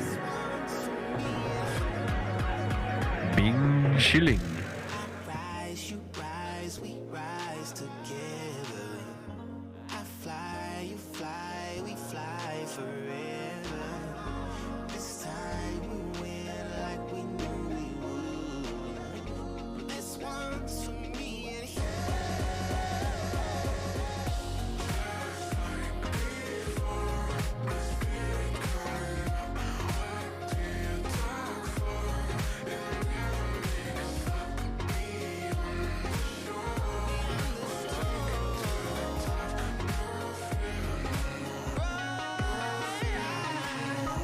Just like before, my spirit coming up. What do you talk for? It never makes up beyond the shore. We'll take it to the top. No fear no more.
All right, everybody, we're going to be starting the grand finals in just about 18 minutes and 30 seconds. So let me real quick hear it for your Bemidji Timbers and your St. Cloud Stealth. I just want you to know that we got markers and posters and stickers and all kinds of stuff. I want you to go make some signs. We got some right there and in the other room so you can hold it up so they can see just how much you love them and want them to win. Go play some games with Minnesota Esports Club or like hang out. It's going to be really fun. What? I have colored pencils. I'm sorry, I didn't realize that there were any 4-year-olds here. But I could maybe go find some.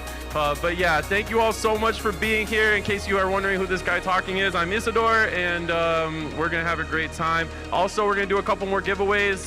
Thank you to Version 1 for providing some awesome t-shirts and stickers and stuff for us. Thank you to Karan for letting me steal his job for about 2 minutes, and yeah, let's go. Also, give Ambrosia a hug if you see him.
come home. No one knows we are further than you know.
Three minutes on the clock. We're getting close.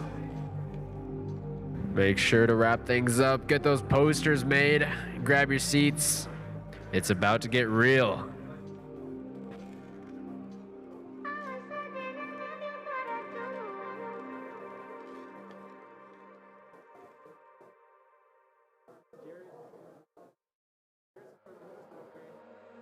Faint lights in the distance, the thin line that separates your shadows from my soul. As these walls begin to fall, head lost in the silence, cold stars illuminate the secrets on your tongue and the poison in my lungs.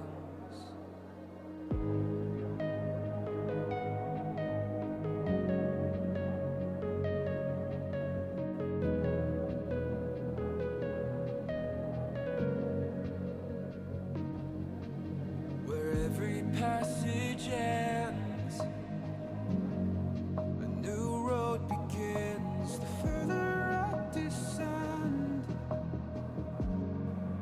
your labyrinth.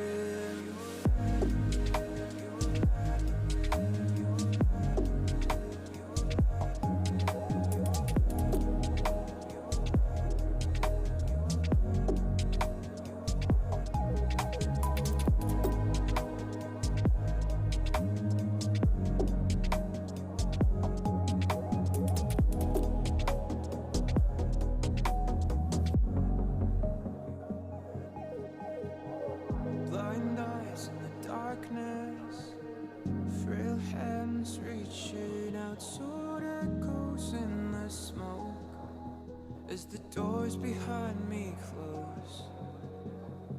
No cure for the madness, each turn tangled in the fear of losing sight of the slowly fading light.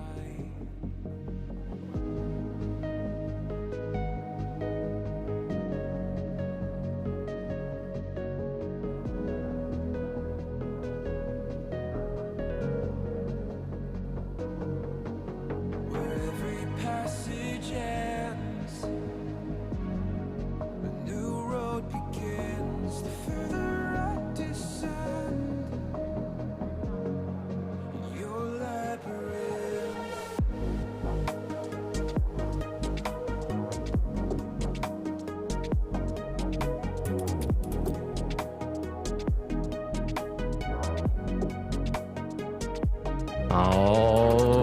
Alrighty, are we ready for the grand finals to kick off? Alright, nah, I'm gonna need something better than that. Are we ready for the grand finals of the MNRS? There we go. Now, it is time. This match determines how the whole season plays out for the MNRS. These teams have been battling out, had to play through some very difficult semifinal matches, but we're here today. We got the Bemidji Timbers over on the left side of stage. And, you know, when I asked them something unique about their team, they call themselves beautiful. I think they're beautiful. So we got the beautiful Bemidji Timbers. and the St. Cloud Stealth over on the right side of stage. And when asking them something cool about their team, I would say they're pretty cool. So with that, we're going to get started with our MNRS matches. Get hyped, get ready. We got Mexi and Fright Cabbage casting. This is going to be a good one. Let's get it.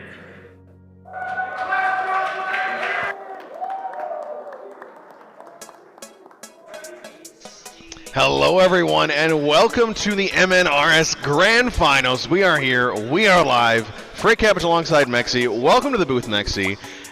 Great matchup you get to come join me for. Timbers and St. Cloud Stealth, both teams doing quite well right now. The St. Cloud Stealth, the real surprise into the postseason here. Number 5 seed coming into the playoffs, but they fought their way in. They had that Game 7 overtime, 8.5 minutes long in the play-ins just to make it into the group stage. Then a 7-game series against the Embers. Timbers had a little bit easier. They ended up in the number 2 seed. They had to play only in the group stage where they only went 1-2, but then a sweep of domination over the Monarchs. You know, it's going to be a great matchup, but what are you thinking about this one? Yeah, I think it's going to be a good matchup. You know, we have the St. Cloud Stealth. They've come a long way. 5th in the rankings in the regular season. So making it this far is very impressive. Bemidji and Timbers, you know, seeing Quack come in midway through the season and bring his team all the way to the finals, it's very impressive to see them here too. And it seems like they're second in mostly everything with stats. Yeah, it was fortunate for them that the Embers got eliminated by the Stealth, because that was a big thing there. That would have been I think a tougher matchup. But honestly, I don't know anymore, because the Stealth, I've heard that some of the players who were on these rosters did not want to play the Stealth in that first round. It was like, I would rather play the Monarchs, the Timbers, even the Embers instead of the Stealth, because they've just been on such a roll. And a big part of why they struggled this season is because they had issues getting everyone in there for the game days. It was a lot of Renbo, Benny, and then Quick Horizon, or Benny Tactics Quick Horizon. They never seemed to have that full lineup there and ready to go. You know, it was just unfortunate there, and they ended up the season with a 1-4 record, but you know, they made it into the postseason. They squeaked their way in. They were able to make it happen and get here to the LAN finals. So, you know, they are kicking and they're ready to go. Yeah, one of the most impressive overtime wins by the Stealth this season to make LAN. I'm excited to see them here. You know, they finally have a full roster. They got to be here, you know. Yeah. So let's see if they show up today. Well, and the thing is, too, is actually this was the first, or, you know, this group stage, I think, was the first time we saw the 2 starting lineups go head-to-head for these 2 teams, because the Timbers won in Week 6 when I don't think they had this, you know, the stacked lineup they have now. Yeah. And then Week 14 was a forfeit because the Stealth couldn't field a team. So, you know, it's questions about that. But then when they met in the group stage, Stealth with a clean 3-0 there. So that is a great performance for them. You know, these 2 teams both trying to get a crown for, I believe, nobody in this roster or nobody in either one of these teams has won a championship before, so it would be a huge thing for them. And like you mentioned earlier when we were talking, the Timbers and Bemidji as a whole, they have struggled to find success in MNCS across 4 seasons, and so, you know, a victory here would be something. They have another shot at a trophy later with the Lumberjacks in MNCS Grand Finals, but yeah, you know, just that question of can they finally capture a trophy. Yeah, I'm glad you brought that up. You know, Bemidji, they're fighting for a double championship here. It'll be nice to start off the day, especially for MNCS, to see the MNRS team for Bemidji win this. But, you know, St. Cloud, actually both these franchises, at least in MNCS, have been losing franchises. So to see them in the grand finals is amazing. And the other thing for the Stealth, too, is this is definitely kind of a pattern for future teams, because it's something, you know, I had written them off going into the postseason. I was like, no way they're going to end up making it into the grand final. No way they're going to do that well, even make it to LAN potentially. But they showed me, they said, hey, we knocked off the Twins. We fought hard for that one, and they've been just blazing a trail ever since. So there's really, you know, any team can make it happen. Day by day, you play game by game, you make it to the playoffs. Anything can happen from there. But I got to get your prediction now before we get this underway. We've got all players. Timbers versus Stealth. What are you thinking? Who's going to win? Oh, man, this is a hard one. I think this is going to go to the distance, you know, but I feel that Bemidji with Quack coming in and then Tibbles being as successful as he is, I see Bemidji on top like 4-3. Yeah, the difficult thing here is St. Cloud Stealth have no one behind them, but on the other side they have Calster. The Lumberjacks have Calster behind them, who we saw his effect in that Lumberjacks matchup where they were down 3-1, and then they came back and won the next 3 with him behind them. Maybe it's just the team coming together, but I think it has to be at least somewhat to his credit there. I'm still going to go with the Stealth, though. I think they're able to make this happen. They have been unstoppable recently. We've got all play it players. We've got us ready to go. Game Center, are you guys ready to go? Let's get the players in here. Let's get underway. The MNRS Grand Final, Bemidji Timbers versus St. Cloud Stealth. Find out who will take home the Season 4 MNRS crown. We'll see the Timbers in home. In blue is Quack, Tibbles, and Dragons. Starting 3 there. Other side, St. Cloud Stealth, Rainbow, Benny, and Tactics. A couple of teams who have met up 3 times this season, but only once with the full lineups. And Quack, I talked to them yesterday about this as well. He is using the Merc, but that is not meant to be kind of a disrespectful play. He just honestly has played better with the Merc, so he's just stayed with that through the tail end of the season. Yeah, the Merc's 50s have been incredible. I mean, I saw that dunk from Quack yesterday. It went straight into the net. So I'm not doubting the Merc. That's a great car. Yeah. We see him underway here. He's going to go for a shot early on. Can't quite connect on that one. Renbo is there, but that's going to be a miss there, and Dragon finds the first goal of the series. Right off the bat, already a mistake from the Stealth here, as Dragon just able to clean it up from Tactics' mix.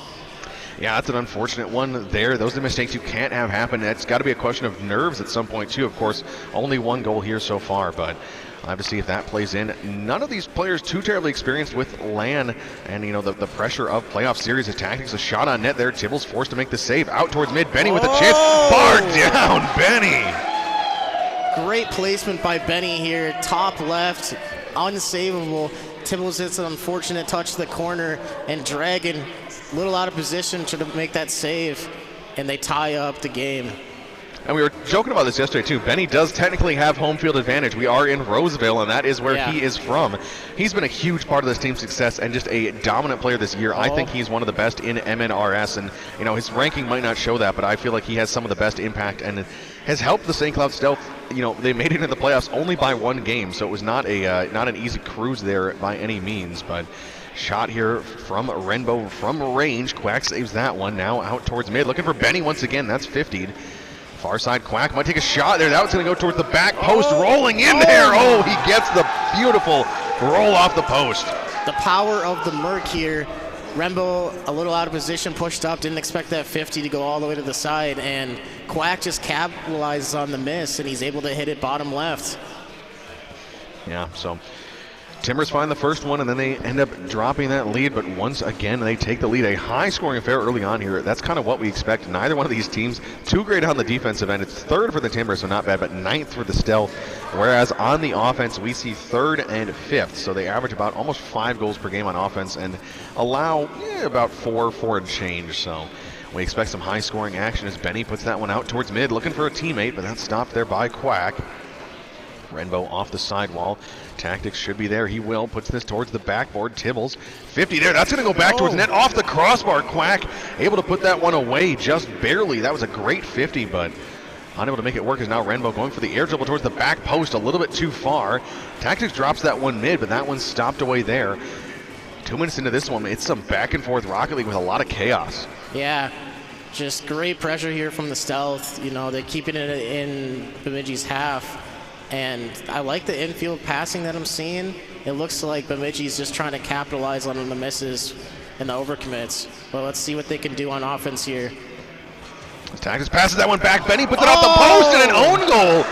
I was going to compliment the Merc and how well it did on offense there, but maybe betrays him on defense here. Yeah, beautiful pass from Tactics. Dragging a little slow to the play. And, unfortunate own goal there. Hopefully they can put that past them and move on. These two teams neck and neck. It is a grand final. I think most people expect to go all the way to 7 potentially with how these teams have played in the postseason. Timbers definitely want to make it a shorter series, but the Stealth are not going to go down easy as Quack goes for an aerial here, but he can't connect with that one. We'll leave it behind him for Dragon. That's up off the ceiling now. Benny and Tactics both driving forward. Tibbles off the sidewall. Tactics there. Booms that one downfield.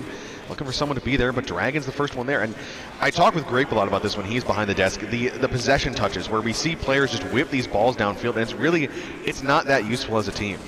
Yeah, that's what I was saying with Stealth's passing earlier. It's looking very good. That's how they've been able to keep pressure on offense, and it just seems like Bemidji's just throwing it away, and it's just mistake-driven. So I'd like to see some passing from the Bemidji, and maybe they'll generate some goals here. A couple of misses there, and Benny gets a shot, but a great save by Quack on a net. And, just whipping that possession downfield, too, it doesn't allow you those moments to just relax and breathe. As that's a miss there once again. Tactics puts that one in there, as that one's going towards the far side. Renbo's shot, that one's just wide.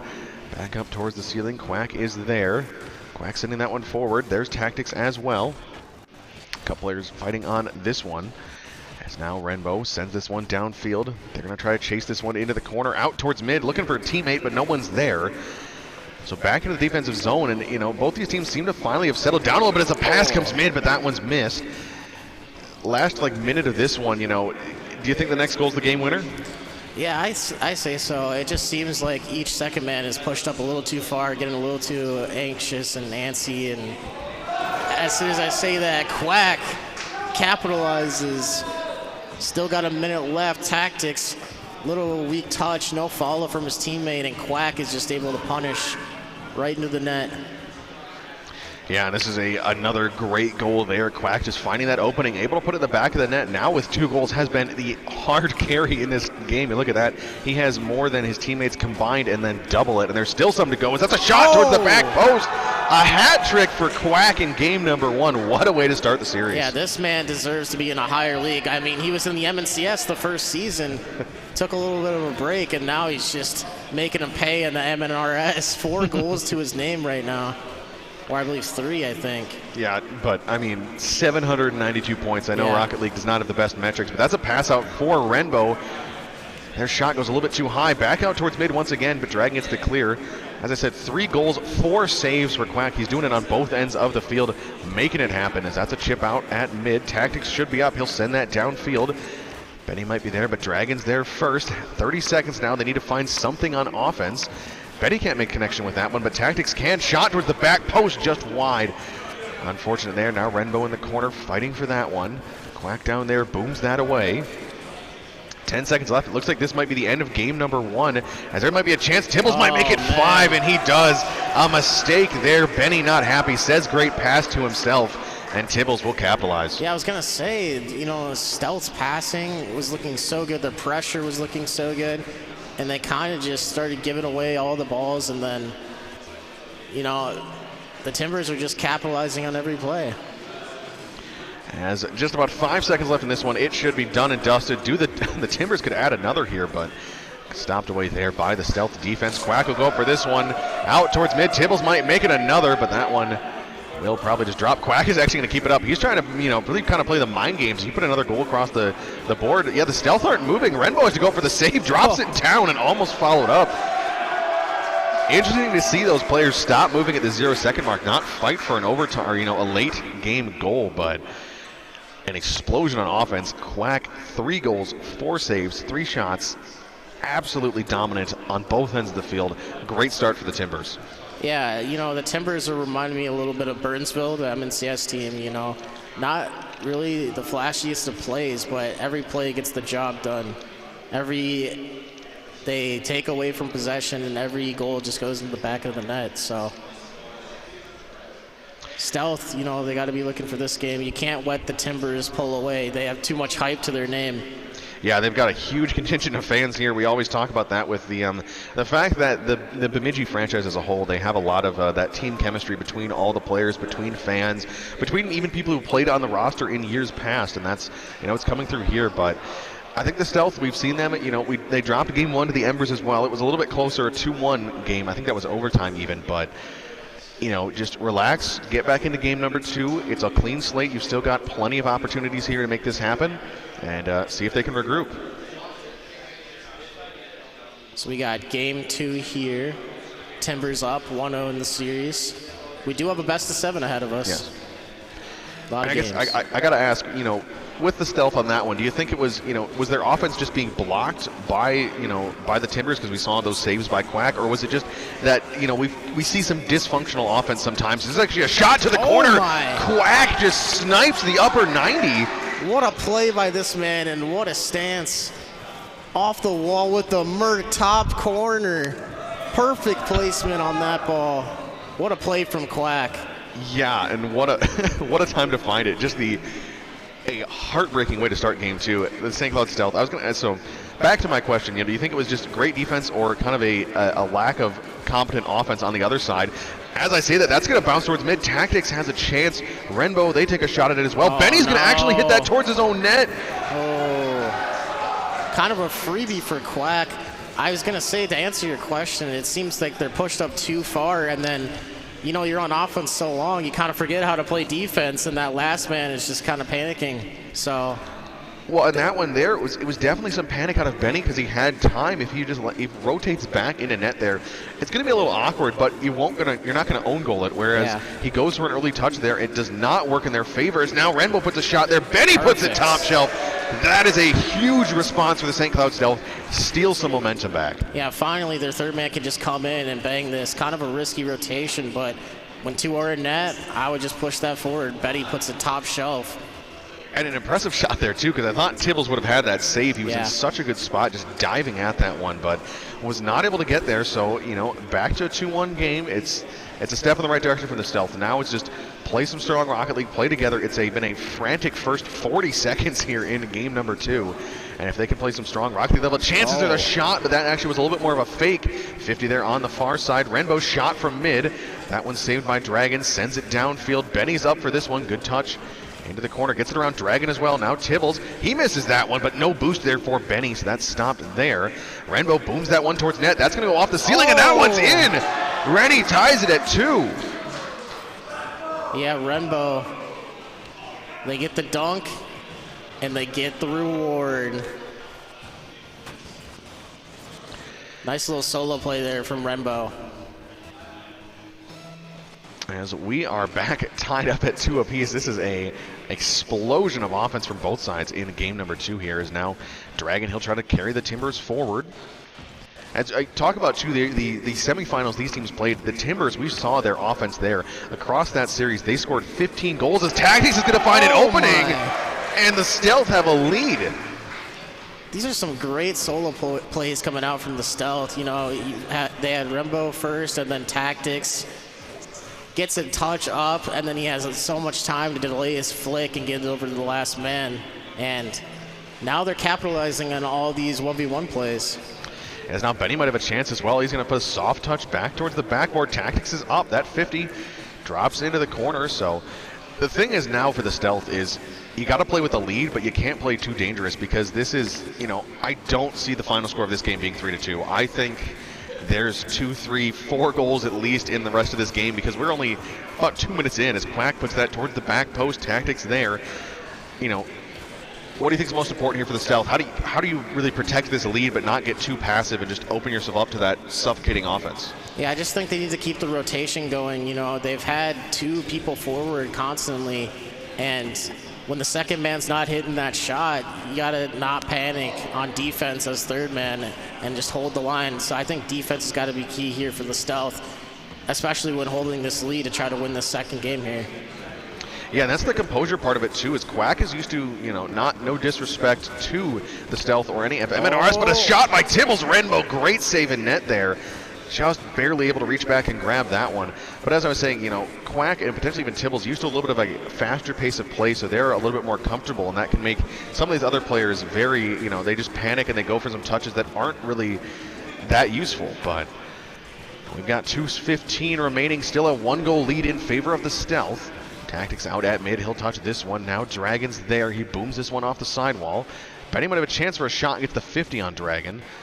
Quack sends that one downfield. Renbo's a little bit too far forward. That's going to go towards the post. Dragon with the pinch, but that one stays out. Tactics clears it on the far side. Tactics out towards mid. Renbo's there. Shot from range. A boomer. Renbo, what a great transition. Tactics waiting on the wall for that third man to bait him in. and Rembo's there for the shot, pounds it in. No one back for the Timbers on that play, and they capitalize. And a great pass by Tactics on that one. Able to get that one off of the sidewall and just dish it out mid.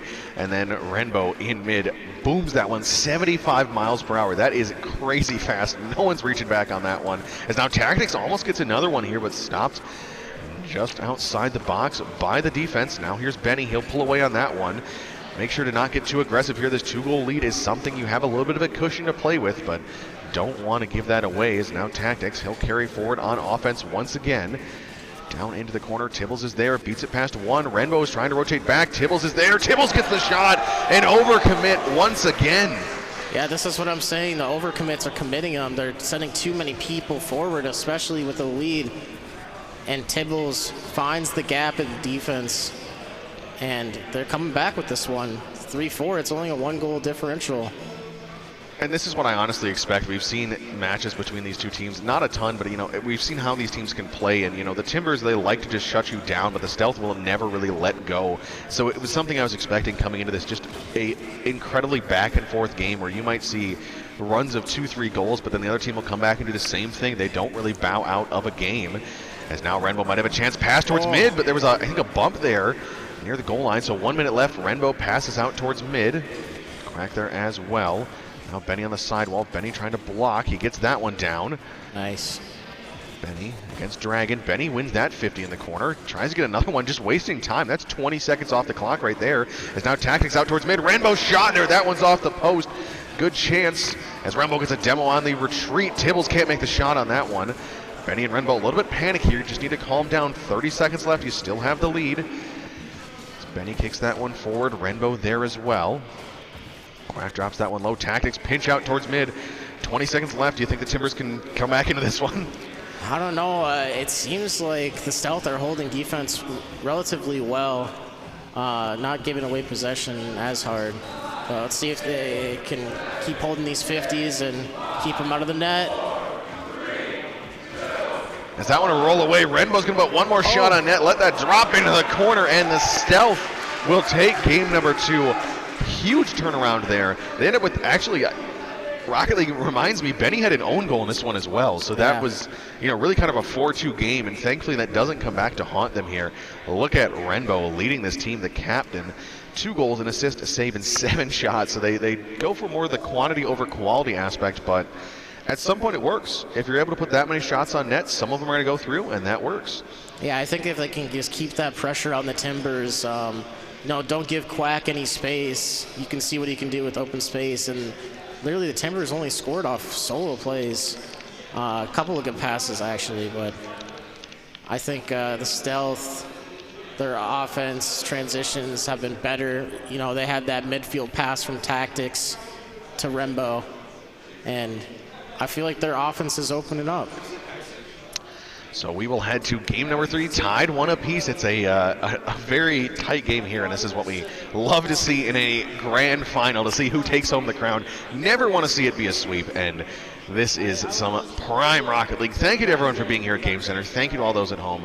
We hope you're enjoying it. We're having a great time here as game number 3 now. Big thing is, can the Timbers respond? And, they have to find a way to get back into this series. They definitely weren't out in that one, but that own goal definitely made that seem a little closer than it was. What do the Timbers need to do in this game number 3 from your perspective? Yeah, I just want to see a team play from them, maybe to spark the crowd here. Dragon, I want to see Dragon get a little more involved. As I say that, a pass from Dragon to Tibbles. Beautiful pass here. Patient gets the boost steal right over the third man, and Tibbles there to clean it up. Benny just a hair too far behind that one opportunity, but it sounds like they heard exactly what you said there. They put that one away immediately. And again, Timbers start off with the lead. I think last game was about 15 seconds. As now Tibbles, and actually Dragon's going to take that one. And back-to-back passing plays. This is the team you're looking for. Yeah, you just got to say his name, and then he'll be there. Tibbles, right off the kickoff, going to make it hard for the third man to read, especially when they're rotating back and getting the boost. Such a quick read to get, and they take a 2-0 lead. Yeah, 2-0 early on here. Now it's the Stealth once again playing from quite a hole. They've found themselves behind pretty early on, and that's honestly, we get late into this series. That's going to be a big part of it, in my opinion, is can you stop the bleeding early on, as Benny's going to have a chance at an open net, but Quack, not only the tip, but also the clear. Well done there. Renbo will take this up the sidewall. They're going to pass it out towards mid. Tactics shot low. That's going to roll up the sidewall. Tibbles will slowly take that one away.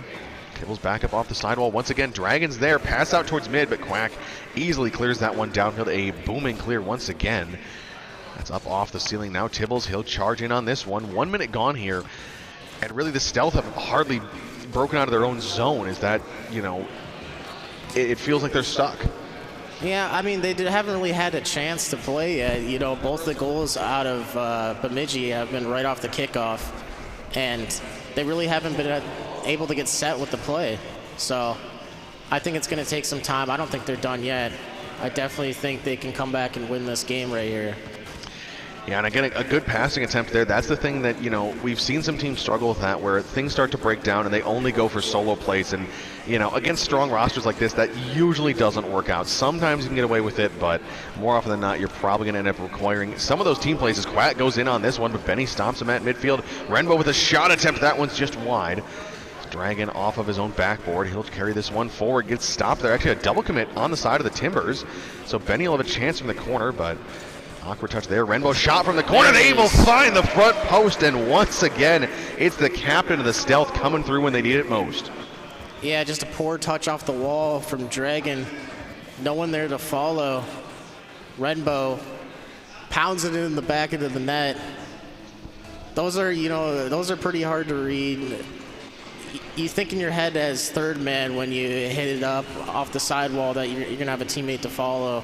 And sometimes that follow just doesn't come through. And the Timbers are right back in this. Yeah, but now you just have to be very careful, because the Stealth, you know, you can easily fall behind once again by a margin if you relax too much and let the Timbers too much space in the midfield. We will see them punish that, especially Quack with those passes out towards his teammates as he gets a demo there in net. Dragon shot. A little bit of miscommunication here. Benny, actually, that's going to be a double touch. That's just barely in. Just across the line to give it a 3-1 lead. The ability to read this miss from Benny, it's unexplainable. How does Dragon come up with that read? A nice little generous post there to top it off, too. Yeah, I was hoping that player would be able to get that touch in from the back post. It's actually Tactics might have a chance, but that's a little bit too high. See if Renbo can finish. They can't, just a little too high. Opportunity once again, and Tibble gets a demo there. That's some great aggressive play here. We've seen the physicality come into play. We saw that in the last semifinal MNCS level between the it was the Outlaws and the Maulers. Actually, it's the Rangers and the Maulers, excuse me. But the physicality can be a huge part of this as Benny drops that one back, looking for some teammates, but the only one there is Tactics, but he's behind that one. Also interesting to mention is that Cal is actually on the side of the Bemidji Lumberjacks, but he plays quite a bit with the at least one or two members of the St. Cloud Stealth, because Benny and Tactics, both good friends of his. So interesting to see him be on the left side of the stage here, even though he has closer friends, I would maybe argue, on the other side. Yeah, they all went to University of Minnesota Duluth, so yeah, all going to the same school. You know, you'd hope they played together, and it's like a family, you know. But as now Tibbles will charge down on this one, tries to get another pass out towards mid. Quack gets the 50 there, but nobody able to follow it up. Benny, just another touch there that didn't need to go away. He just sends that downfield, not where you want to send that Dragon. Good 50 there once again towards the backboard. Timbers seeming to find their location, but a little bit of an overcommit here, and Tactics will make it back to a one-goal game. Yeah, that's an unfortunate play for the Timbers. Tibbles was trying to pass this mid to Quack there, and then Dragon was still on the rotation back. And when that 50 comes through, it's just considered an overcommit. As now 1:12 remaining, there's still a chance. It's just, the next goal is a huge one, of course, either tied up or a 2-goal deficit. But I think the Stealth, if they can find this footing, maybe capitalize on some more errors. We've seen the Timbers, with them being a team that's so highly rated, they definitely have the confidence. They're not really, I wouldn't say cocky, but sometimes they get a little ahead of themselves. And so that can come back to haunt them, as we saw there. Now Tactics in the corner. There's a demo on the far side. Renbo gets taken out by Dragon. Benny chasing this one down back there. Tactics save out the post. Renbo tosses that one into the corner. As now that one's off the side wall. Quack is there. He'll try to kick this one out towards mid once again. Benny moves this one downfield. He'll try to chase this himself. Has tactics at mid. Benny a little bit of an awkward touch. That's going to drop back down. Renbo has to charge in. Great touch there. Goes up towards the side wall. No tactics. Pass that one out towards mid. Once again, they're kind of starting to run out of time. Stealth, you only have 1 or 2 more opportunities. Renbo might go for the air dribble, but Tibbles slams that one the other way back into the St. Cloud Stealth zone. Dragon in the corner. He'll put that backboard. Benny touch towards the far side. Quack back towards mid. Renbo keeps that one up. Now has to try to send this one downfield. All 3 players there. Tactics tries to keep that up. Benny can't get the connection on it. Renbo can, but that touch actually keeps it up. That's going back into the St. Cloud Stealth zone. Benny's out there. That one sends up towards mid. Tactics chasing this one down far side. Benny's there. Benny, no! Can't get beneath it. Had the boost to be there, but just did not have the positioning. And a tight, hard-fought Game 3 goes back in favor of the Timbers. This time, Dragon with the standout game. Yeah, that was a good attempt there on the 0-second possession. Just if Taxis would have popped that up, you know, I think it would have gotten to the corner. Maybe a chance for a play. But great game there from the Timbers. They got those 2 goals at the very first 30 seconds of the game, and then they were able to keep the lead for pretty much the rest of the game. Maybe that's the key for the Timbers winning. Just don't let the Stealth be on offense for the majority of the game, and then capitalize within the first kickoff. Yeah, and you know, again, this is something where if you take a look at everything outside of the first like 30 seconds of this game, it was 2-1 in favor of the Stealth. Yeah. You can't fall behind by 2 goals that early.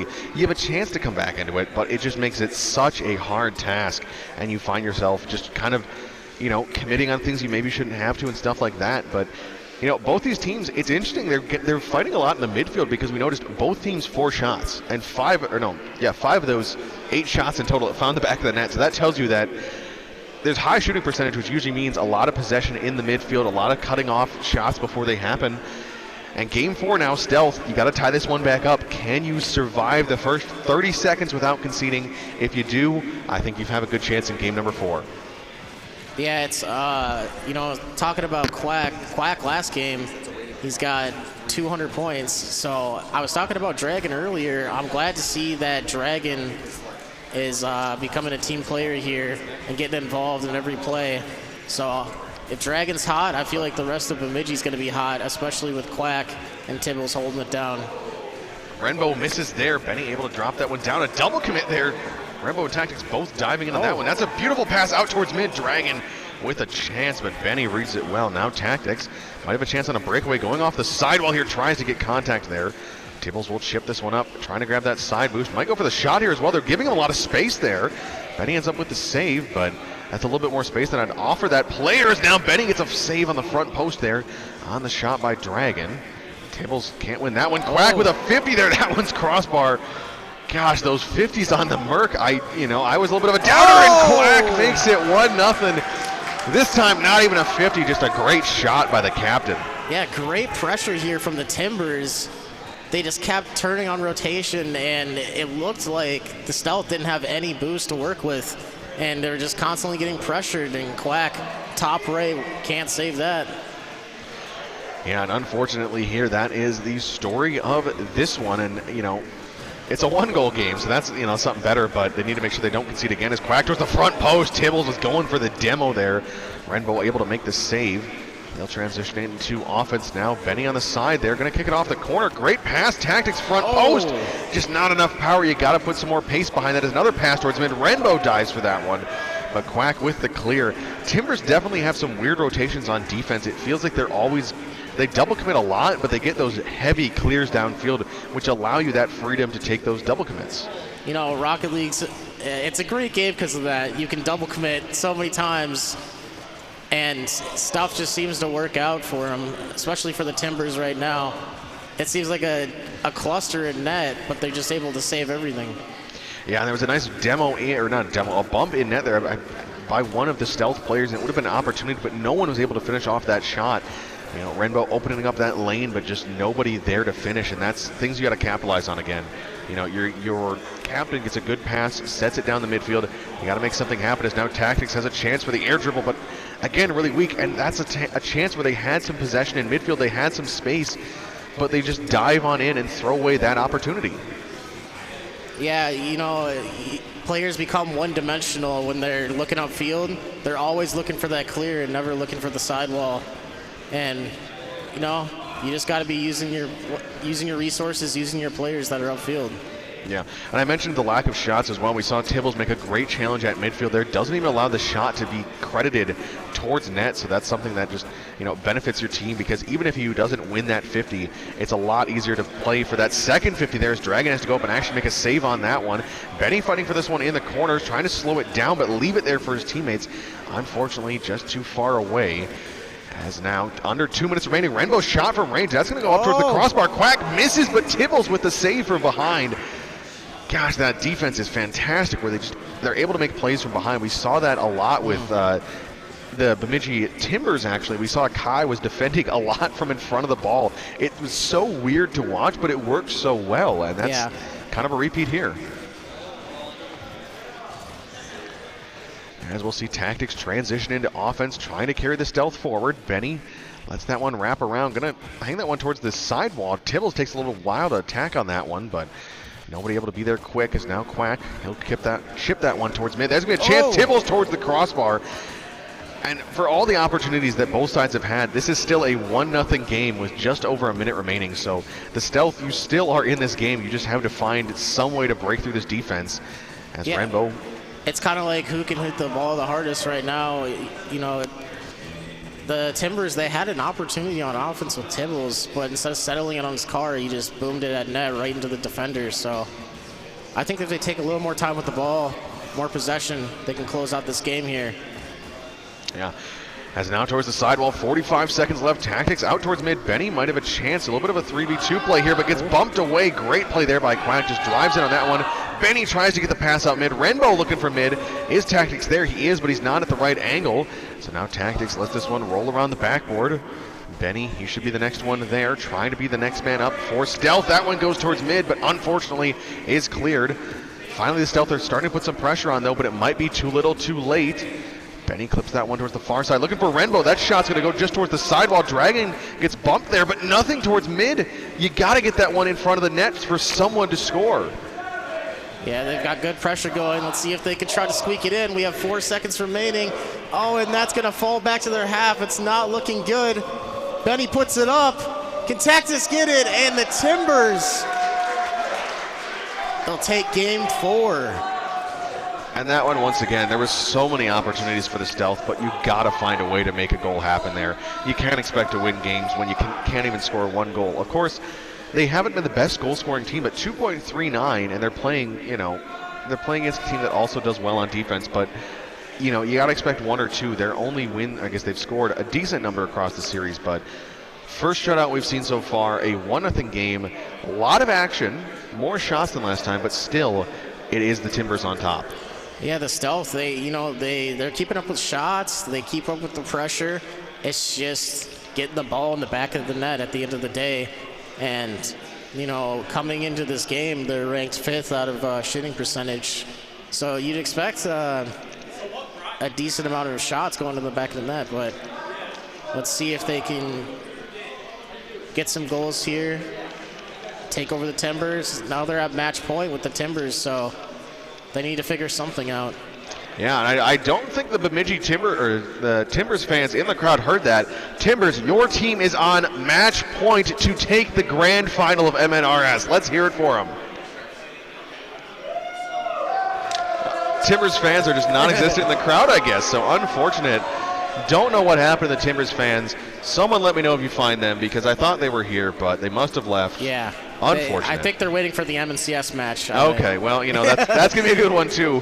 Make sure to stick around. 2 more best of 7s coming up. 2 more champions to be crowned, including the awarding of our Season 4 trophy for MNCS. Is a shot early on by Dragon. Quack goes up for this one. Stealth, you are in do or die time for real this time. There is nothing left to play for but this game. You put it all on the line here because if you lose, you are done and the season is over. You win, you get another chance. You got 2 more games to win there. That's a miss, but Renbo able to clean that one up. Nobody on the Timbers expecting that miss. Renbo shot there, but that one stopped in the midfield. Well done there. Now Dragon's going to go for a shot towards the front post. Benny, good save. Good rotations early on from both sides. A couple of opportunities. That's a double commit, but the save is there. Now Quack high towards the backboard. That's saved by Renbo. And early on in this one, already 3 saves forced out of the Stealth to the 4 shots of the Timbers. It is offense in the end of the Stealth. Tibbles has a chance. That one's off the crossbar. Dragon with the shot, saved by Renbo. The Stealth are holding on for dear life right now, and they may have just survived. Yeah, the defense from both teams, I think, spectacular. It seems like it's like pre-jumps on each side, and they're just able to get one touch that changes the direction of the ball. Everyone's a brick wall right now. Yeah, and so far now in this one, we are a minute 20 in, and we have 8 shots on the side of the Timbers and 6 saves. Now there might be a chance here for Quack. He's going to put that high. Benny! Oh! So close. Yeah, I thought he was going to save that right there. Rembo, they almost had it. Oh, it's actually Benny. So close on that goal line. They have put up such great defense so far, but at some point, if you allow the opposing team to put up now what is 9 shots, you think one of those is going to find the back of the net, and it does. So once again, playing from that 1-goal deficit. Benny, another save. As tactics off the sidewall, we need to see the Stealth get something going. You can't play out of your own zone and expect to win this game. The Timbers, they are feeling it right now. They taste the blood in the water. They want that MNRS championship as Renbo shot towards mid, but that one ends up wide. Quack in transition. Now there's Benny on the sidewall. Benny gets that over Dragon, so there might be an opportunity here. Has 2 players to contend with in mid. Pass out there. That's a beautiful play. Benny finds the opening, and finally a response from the Stealth. Yeah, they stuck to their roots. The season 1 plays. Hit it off the corner and then follow it up. Beat the other third man. And that's how they score. Rembo, beautiful shot there. And the big thing to mention, too, that ends a 7-minute scoring drought for the Stealth. They got shut out in the game prior, so that is a game and almost a half that they weren't able to score. They finally get one in there, and it's a great team play. Benny, the catalyst with the pass in that one, as Renbo has to put up another save. Take a look at that scoreboard. Once again, 8 saves on the scoreboard now. 11 shots for the Timbers. Renbo shot from range. That one gets saved by Quack. As now the transition heads the other way. Tactics actually going to put that one towards the net and an own goal. The 50s. Tactics gets a nice 50 on Quack.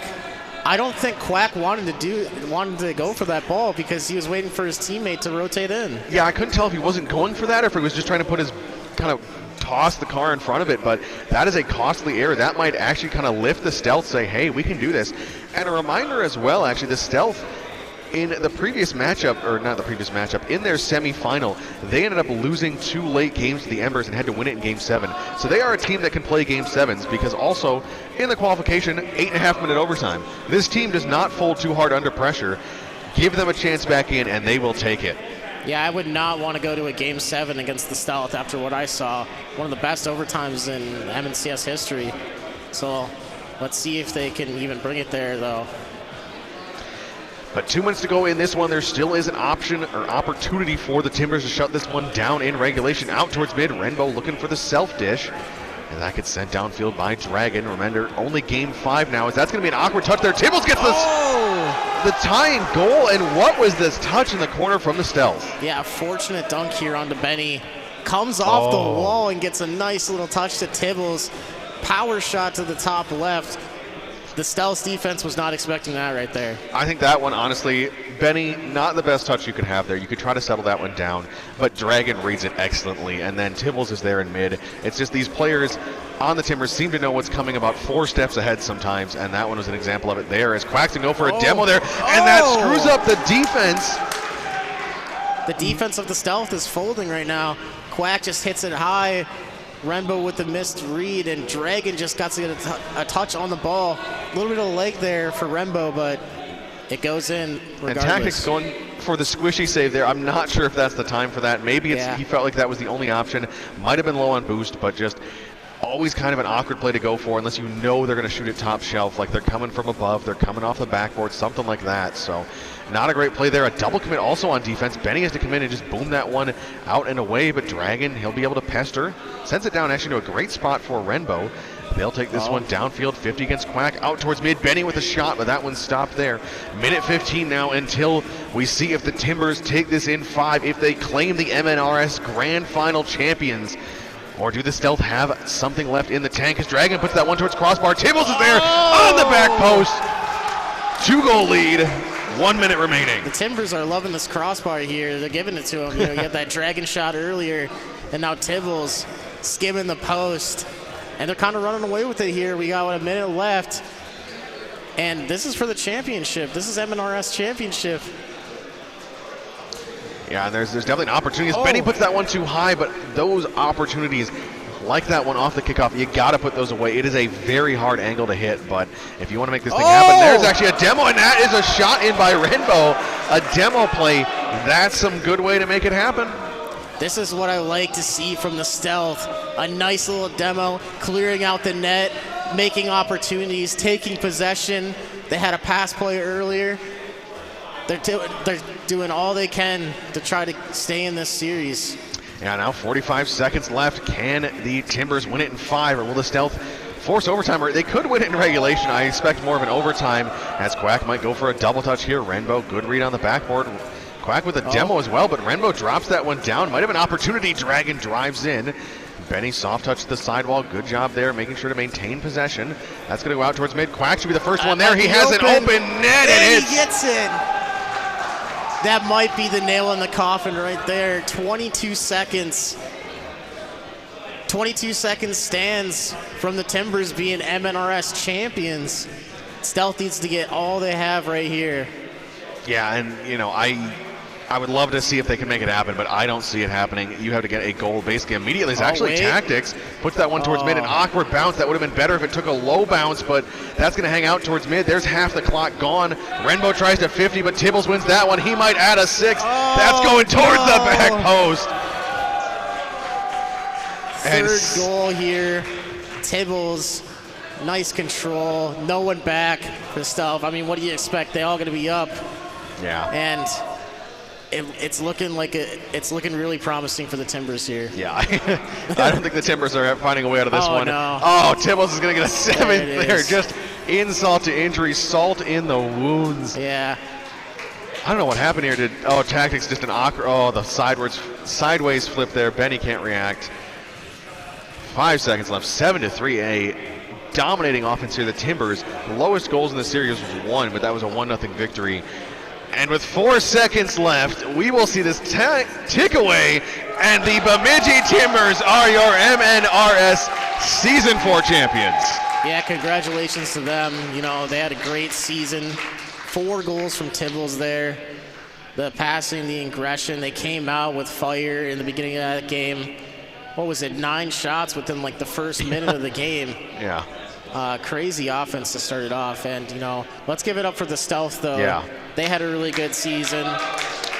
They made it in one of the best overtimes to make the LAN, and they put up a good show, making it all the way to the finals. So congratulations to them as well. Yeah, and you know, going from being the number 5 seed to make it to the grand finals, absolutely incredible, a fantastic performance. But the Timbers prove too big of an obstacle. They take a fantastic bracket here. They go 8-1, a sweep over the Monarchs, and then a 4-1 victory here in this one. Beautiful game by them. That is what we like to see. And they are the Season 4 champions. So well done by the Timbers. And congratulations to them on that victory there. Bemidji finally over its woes with winning some championships. But up next, we will have our CLMN Grand Final. That will be the Minneapolis Magic versus the Hibbing Outlaws going into the postseason, 1 versus 4 seed, and actually after the group stage 1 and 3 seeds. So we'll see how that goes. We'll take a quick break and come on back with that one.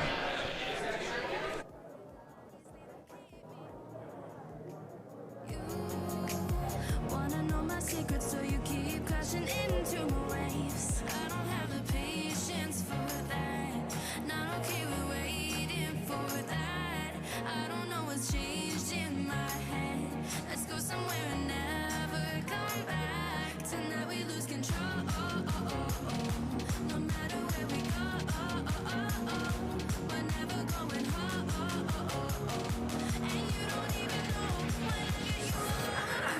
All right, our MNRS champions, get up on stage. I know you guys are excited about your win, but get up here.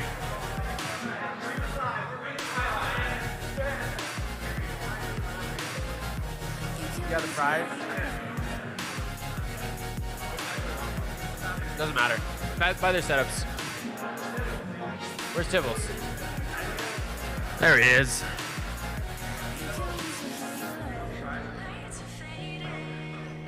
They good?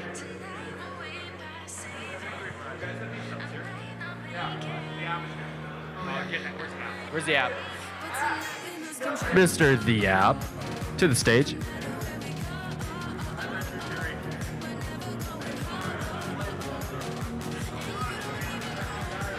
All right, one more time. Ladies and gentlemen, give it up for our MNRS Season 4 champions. Would you like to, what's up you have? All right, we have our medals. First one is gonna be going to Tibbles.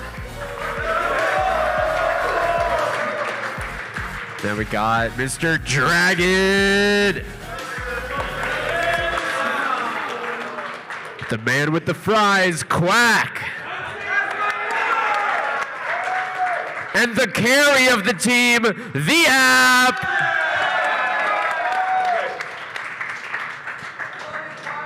All right, we're gonna be heading down over to the camera. I'm gonna be interviewing Tibbles, but you know, while you're all together, are there any words as a team, anything that any of you wanna say? I'm gonna miss being on this team. Aw, it's so wholesome. He's gonna miss being on the team. Well, one more time, let's give it up to our MNRS champions. All right.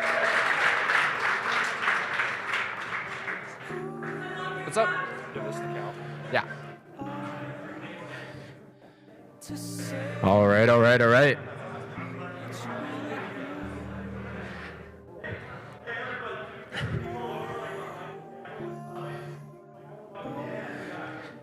All right, what is up, Twitch stream? Hopefully you guys are all doing good. Everybody in our live audience is doing great here, but right next to me I have, why don't you step on it a little closer? We got one of our champions here, Tibbles, and I'm gonna be asking him a few questions about the tournament. I mean, first off, I just gotta know, how are you feeling right now being an MNRS champion? Man, I'm ecstatic. I was shaking this whole tournament, but to win it all, it's the dream come true. Yes, sir. Yo, I need to see your hand out. He ain't nervous. That was a steady win. That was a great win. I mean, we got a last call for the kitchen, but besides that, I mean, you know, having Cal coach you, having the team dynamic, what was it like on stage? What was the environment like for you? Man, Cal's the GOAT. I mean, he kept us chill, he kept us focused, and, you know, he really contributed to our win, and, you know, I'm so happy he was there. Well, all right, you heard it here. You know, you had a great time. Good job to you on that. Big ups to our champions. Give another shout out to Tibbles here. Round of applause for MNRS. And we will be back shortly coming up with the CLMN Grand Championship. We'll see you soon. Stick around. All right, good job, man.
Ooh.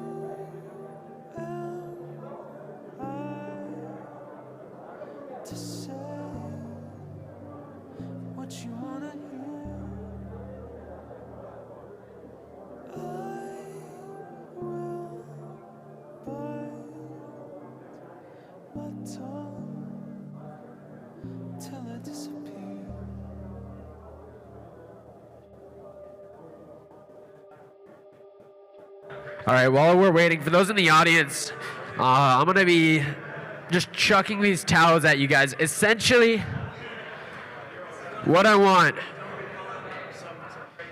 for the next grand finals, whoever has any of these towels, I need to see these waving above you, twirling them, supporting your teams. So I'm just going to be tossing these over. If you want a towel, come towards the stage. You felt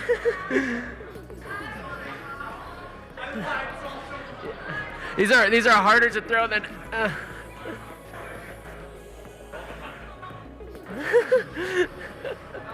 All right, wait. This one I gotta roll up.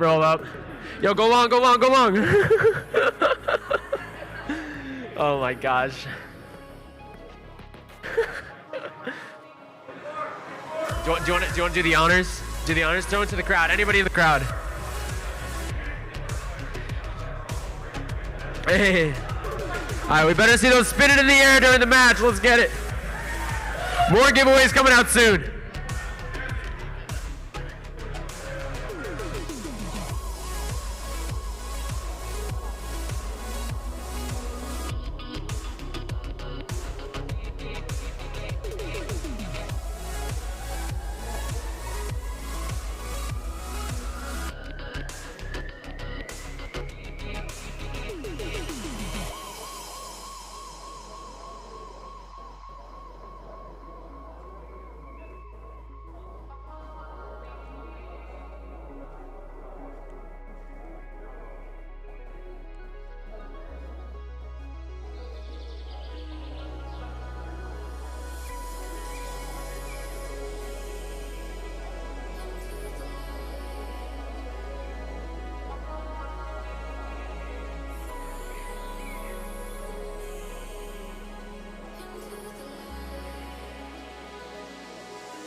All right. Also, I just got word from the man himself, Taro. If you're watching on stream or in here in person, make sure to stay tuned or be back in this room in about 15 minutes. We got a top secret announcement coming out.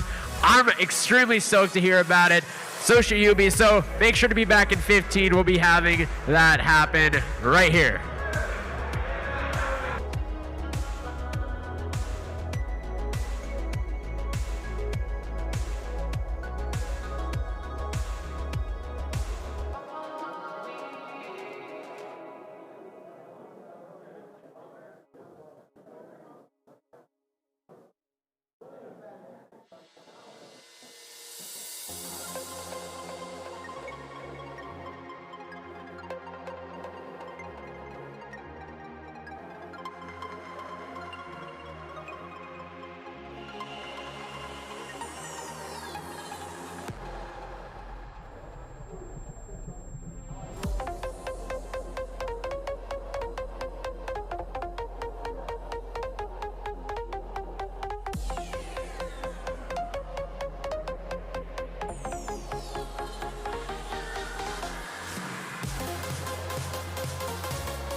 All right. I do have a little bit of an announcement to make here. In my hands, I don't know how well you can see this, but I have a wheel. I have a wheel on my phone. And the names on the wheel are for people that have donated more than $10 to the Minnesota Championship Series within the past month. Those people were entered to win a Razer phone. So I will be spinning the wheel here, and whoever wins one will be our lucky winner. So here we have it. I have the wheel. Got the names on it. And we're spinning. Oh.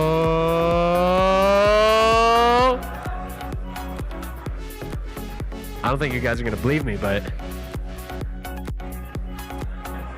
Grape! Congratulations, Grape. You have won yourself a Razer phone.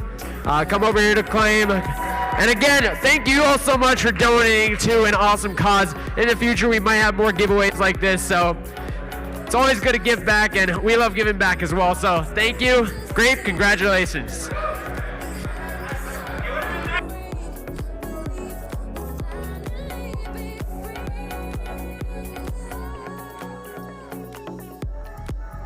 This just in. The phone is sponsored by the Minnesota Esports Club. Make sure to check them out. Come over here. We're going to have a brief word from our sponsor here. Just, do you want to tell us a little bit about you guys, what you do? And, of course, thank you so much for supporting this event. Hey, we're Minnesota Esports Club. We're a 501c3 nonprofit organization that provides youth esports solutions across the state of Minnesota. And if you want to get involved, reach out to us on minnesotaesports.org. We're always looking for volunteers and people that just want to get involved. Thank you. minnesotaesports.org. Make sure to go check them out. Again, thank you so much for helping us out with this event and providing the phone. But Grape, come here. It's yours. Wait, Grape's on the stage.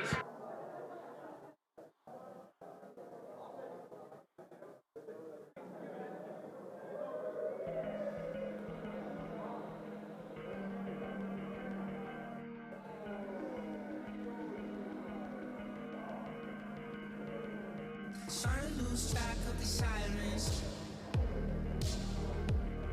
Trying to make my way back to the silence. You got a one-track mind like a driving. I can hear the graveyard sing. Now you got me flatline. Trying to make my way back to the silence. Suddenly, I've been sitting back wondering why you've been coming around, cutting me. Bleeds quicker than my heart beats.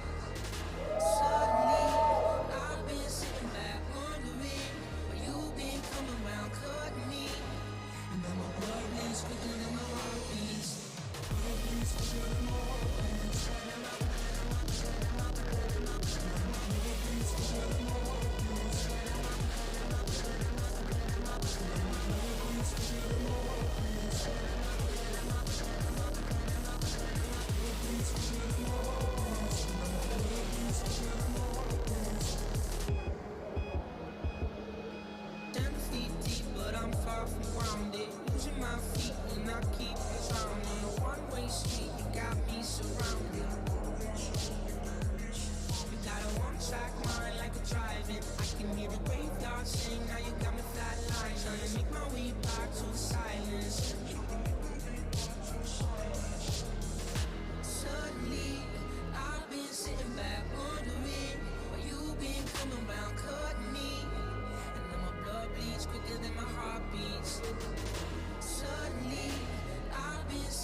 come around, cut me.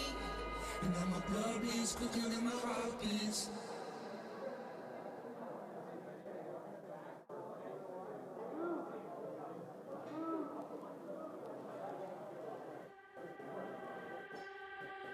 I know that you're mine, but I wish we could pause and press rewind. When I'm not with you, boy, you got me hoping for a redo. Might run out of time, so why can't we just pause and press rewind? When I'm not with you, boy, you got me hoping for a redo. I know that you're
All right, everybody.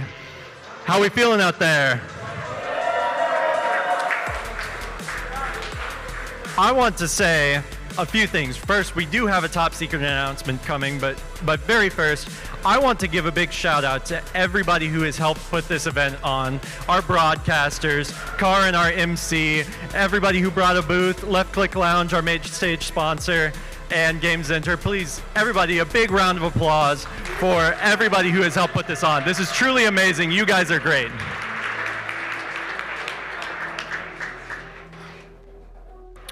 All right. So I have three, count them, three big announcements to make today. The very first one is we are starting a Halo community server, which will eventually transition into Halo MNCS. That link is going to drop in the Discord right about now. Bro's just going to drop that link. Get in there to play your casuals. We have an awesome commissioner for Halo. He is right now actually out in North Carolina competing in the Halo Championship Series. He's going to be back. His name is SSJ Louis, and He's a great guy. Meet him, play with him, get in the Discord when you're playing Halo. Second big announcement. We're going to have about a month of these professional grade combines coming up in January. There's going to be anonymous scouts in the combines. We're going to have GMs who are watching everything, paying attention, providing player reports, looking to draft their Season 5 teams, because franchises are going to last from season to season now. GMs are going to be able to pick players that they're keeping every season. At the end of January, we are going to have a draft. The final date still needs to be confirmed, but it will be a live draft at the Version 1 headquarters at the Vikings training facility.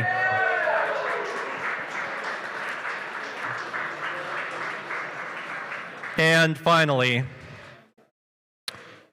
I get to announce that Season 5 will be our first expansion season with 2 new franchises coming to the Minnesota Championship Series.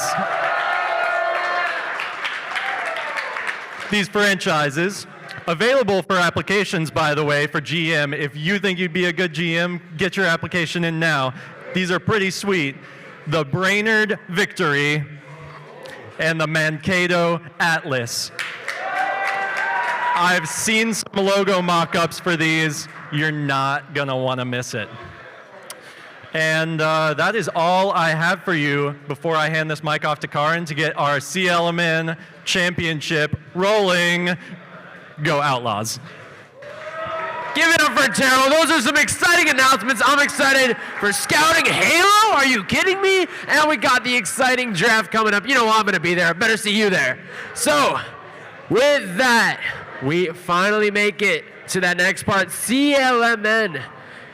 The place that I was in, again, I got knocked out because these teams, they're nothing easy to deal with. They are the top of the competition, super close to being the very top of MNCS. But we got our CLMN teams both on stage. We got Minneapolis Magic versus the Hibbing Outlaws. Now, I want a crowd reaction. Let's hear it for the Minneapolis Magic. Okay. All right. And let's hear it now for the Hibbing Outlaws. I'm not going to lie, they sounded a little bit louder, so I'm excited to see this match. You know, let's just get this started. Turny Ernie, are you ready? He looks pretty ready. Frank Cabbage? No, not so ready? Now you are. All right, they're both ready. I'm ready. Are you ready? Let's get it. Hello, everyone, and welcome to the CLMN Season 4 Grand Final, live here from Game Center. As Karin just said, Frank Cabbage alongside Ernie. Another great match. We just saw Bemidji claim the MNRS title, finally break that streak where Bemidji just could not find a trophy. And they took down the St. Cloud Stealth 4-1, but now Minneapolis Magic and Hibbing Outlaws fighting for the CLMN crown. It has been a tough season for all of them, but they are ready to get underway. And, you know, for the Hibbing Outlaws, they've probably had one of the best seasons we've ever seen in just Minnesota competitive Rocket League history, finishing out the regular season 16-2, which is an absurd record to think about. And then for the Magic, they come in 9-9, but they're one of the hottest teams in the tournament right now. Yeah. You know, and actually they struggled on the tail end of the regular season, but it was hard-fought games, and they played a lot with subs this season. That was a big issue there, and especially at the tail end with Bomber not being quite around. But like you said, Hibbing Outlaws 16-2, and those 2 losses came with subs. So their starting lineup was undefeated coming into the postseason. However, they did struggle. They went 1-2 in the group stage, their only win being over the Jets. So that was kind of an interesting one, and that was a 3-2 victory too, so it was hard fought. Minneapolis Magic, the surprise of the postseason, number 4 seed coming in, but went 3-0 in the group stage. A fantastic performance after knocking off the Capitals in that best of 7 in the play-in weekend. And the entirety of the CLMN has been so tightly fought throughout the year. As if the Magic lost 2 more series, they may not even made the playoffs. Yeah. So to see them in the grand finals, I mean, why not them? Well, and it was dangerous too because they went 1-4 in those last 5 weeks, so they were slipping. They were at 8-5, and then they just slipped down, almost out of playoff contention, but they are ready to go. Outlaws, as I said, 1-2 in the group stage, but a 4-3 victory against the Jets in the semifinal. They had to work for that one. Magic knocked off the Rift 4-2. Other thing to mention as well is we will have a repeat champion if either one of the, well, no, regardless, either one of these teams wins, we have a repeat champion. We saw Dicey win last season with the Riff at CLMN. That Riff team was undefeated. Yes, that was a crazy good season. Unstoppable. And then No one actually, came close. excuse me, on the other side, there's actually not a repeat champion. It has been a struggle. Prussia said that he has actually, or